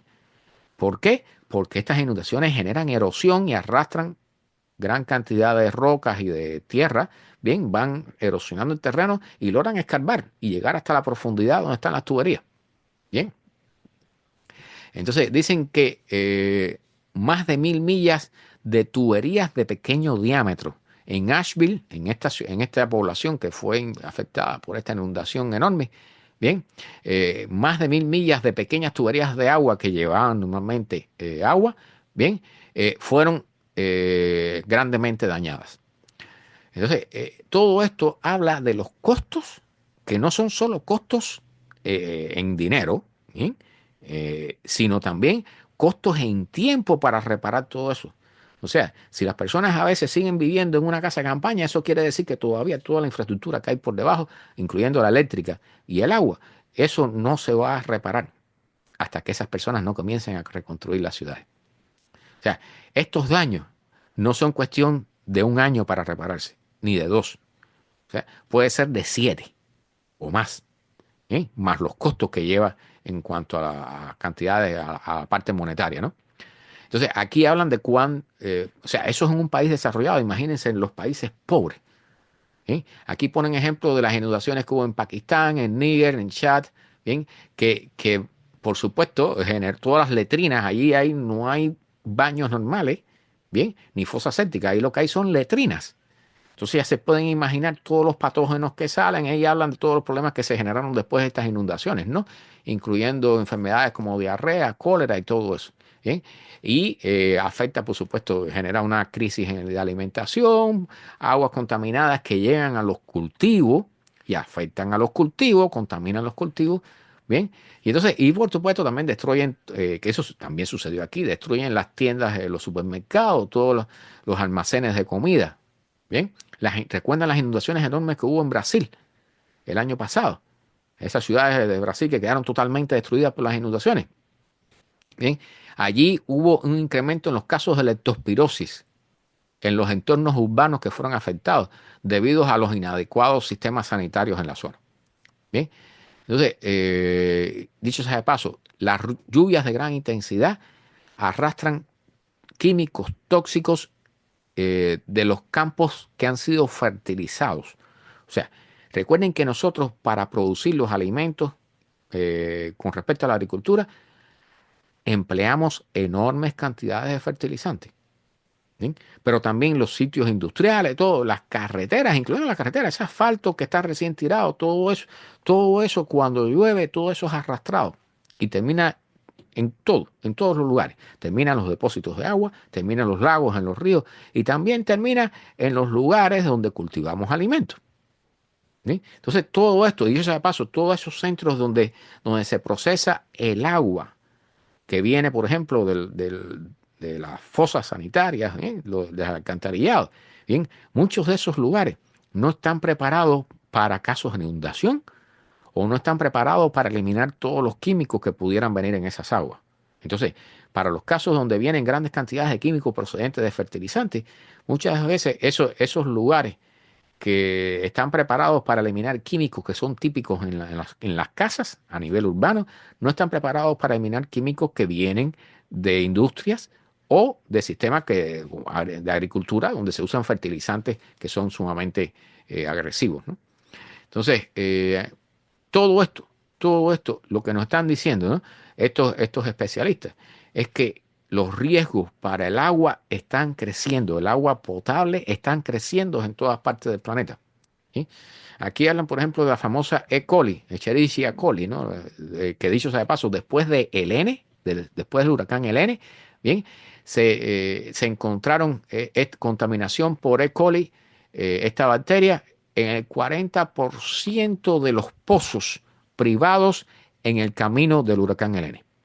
O sea, muchas personas que son dueños de casa crean pozos, perforan pozos para tener acceso a agua para su propio uso, ¿no? A veces para no depender del agua de la ciudad, que está medida con 1 metro, ¿eh? Y entonces tienen que pagarla. Bueno, pues fabrican un pozo. Bueno, los pozos tampoco están exentos de ser contaminados por estas inundaciones. ¿Eh? Y entonces aquí hablan, dicho sea de paso, hablan del caso este de los incendios. Miren esa imagen, miren, eso es aquí en los Grandes Lagos, en el lago Erie, aquí en los Estados Unidos. Hubo estas famosas mareas rojas, ¿no? Donde se generan estas explosiones de algas, que dicho sea de paso es producto de la gran cantidad de fertilizantes que usamos cuando llegan a los cursos de agua. Bueno, aquí tienen una imagen que esas bacterias, esas algas, son extremadamente tóxicas y pueden provocar hasta la muerte en las personas si se bañan en esas aguas o las consumen. ¿Bien? Entonces, aquí en el oeste de la Florida tenemos ese caso que, dicho sea de paso, ya comenzó este año, la famosa marea roja, ¿no? El boom de algas en la costa oeste de la Florida. ¿Bien? Hablan del caso de Mississippi, que allí, como el nivel de agua en Mississippi está bajo, porque hay sequía, ¿eh? Entonces el agua del mar está entrando tierra adentro y eso no solo genera la famosa intrusión salina, no solo contamina toda esa zona, sino que también puede invertir a veces el sentido de todo el agua de desagüe en las ciudades que están en la zona, ¿eh? Entonces, este es un tema sumamente complicado e importante. Sin agua no hay vida, ¿eh?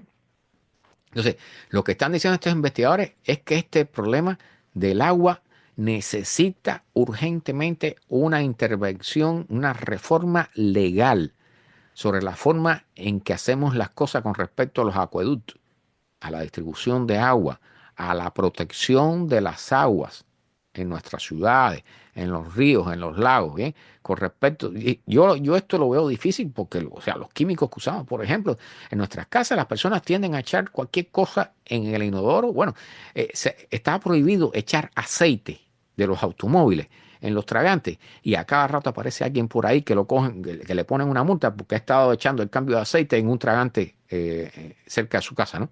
De todo se ve aquí, de todo, ¿sí?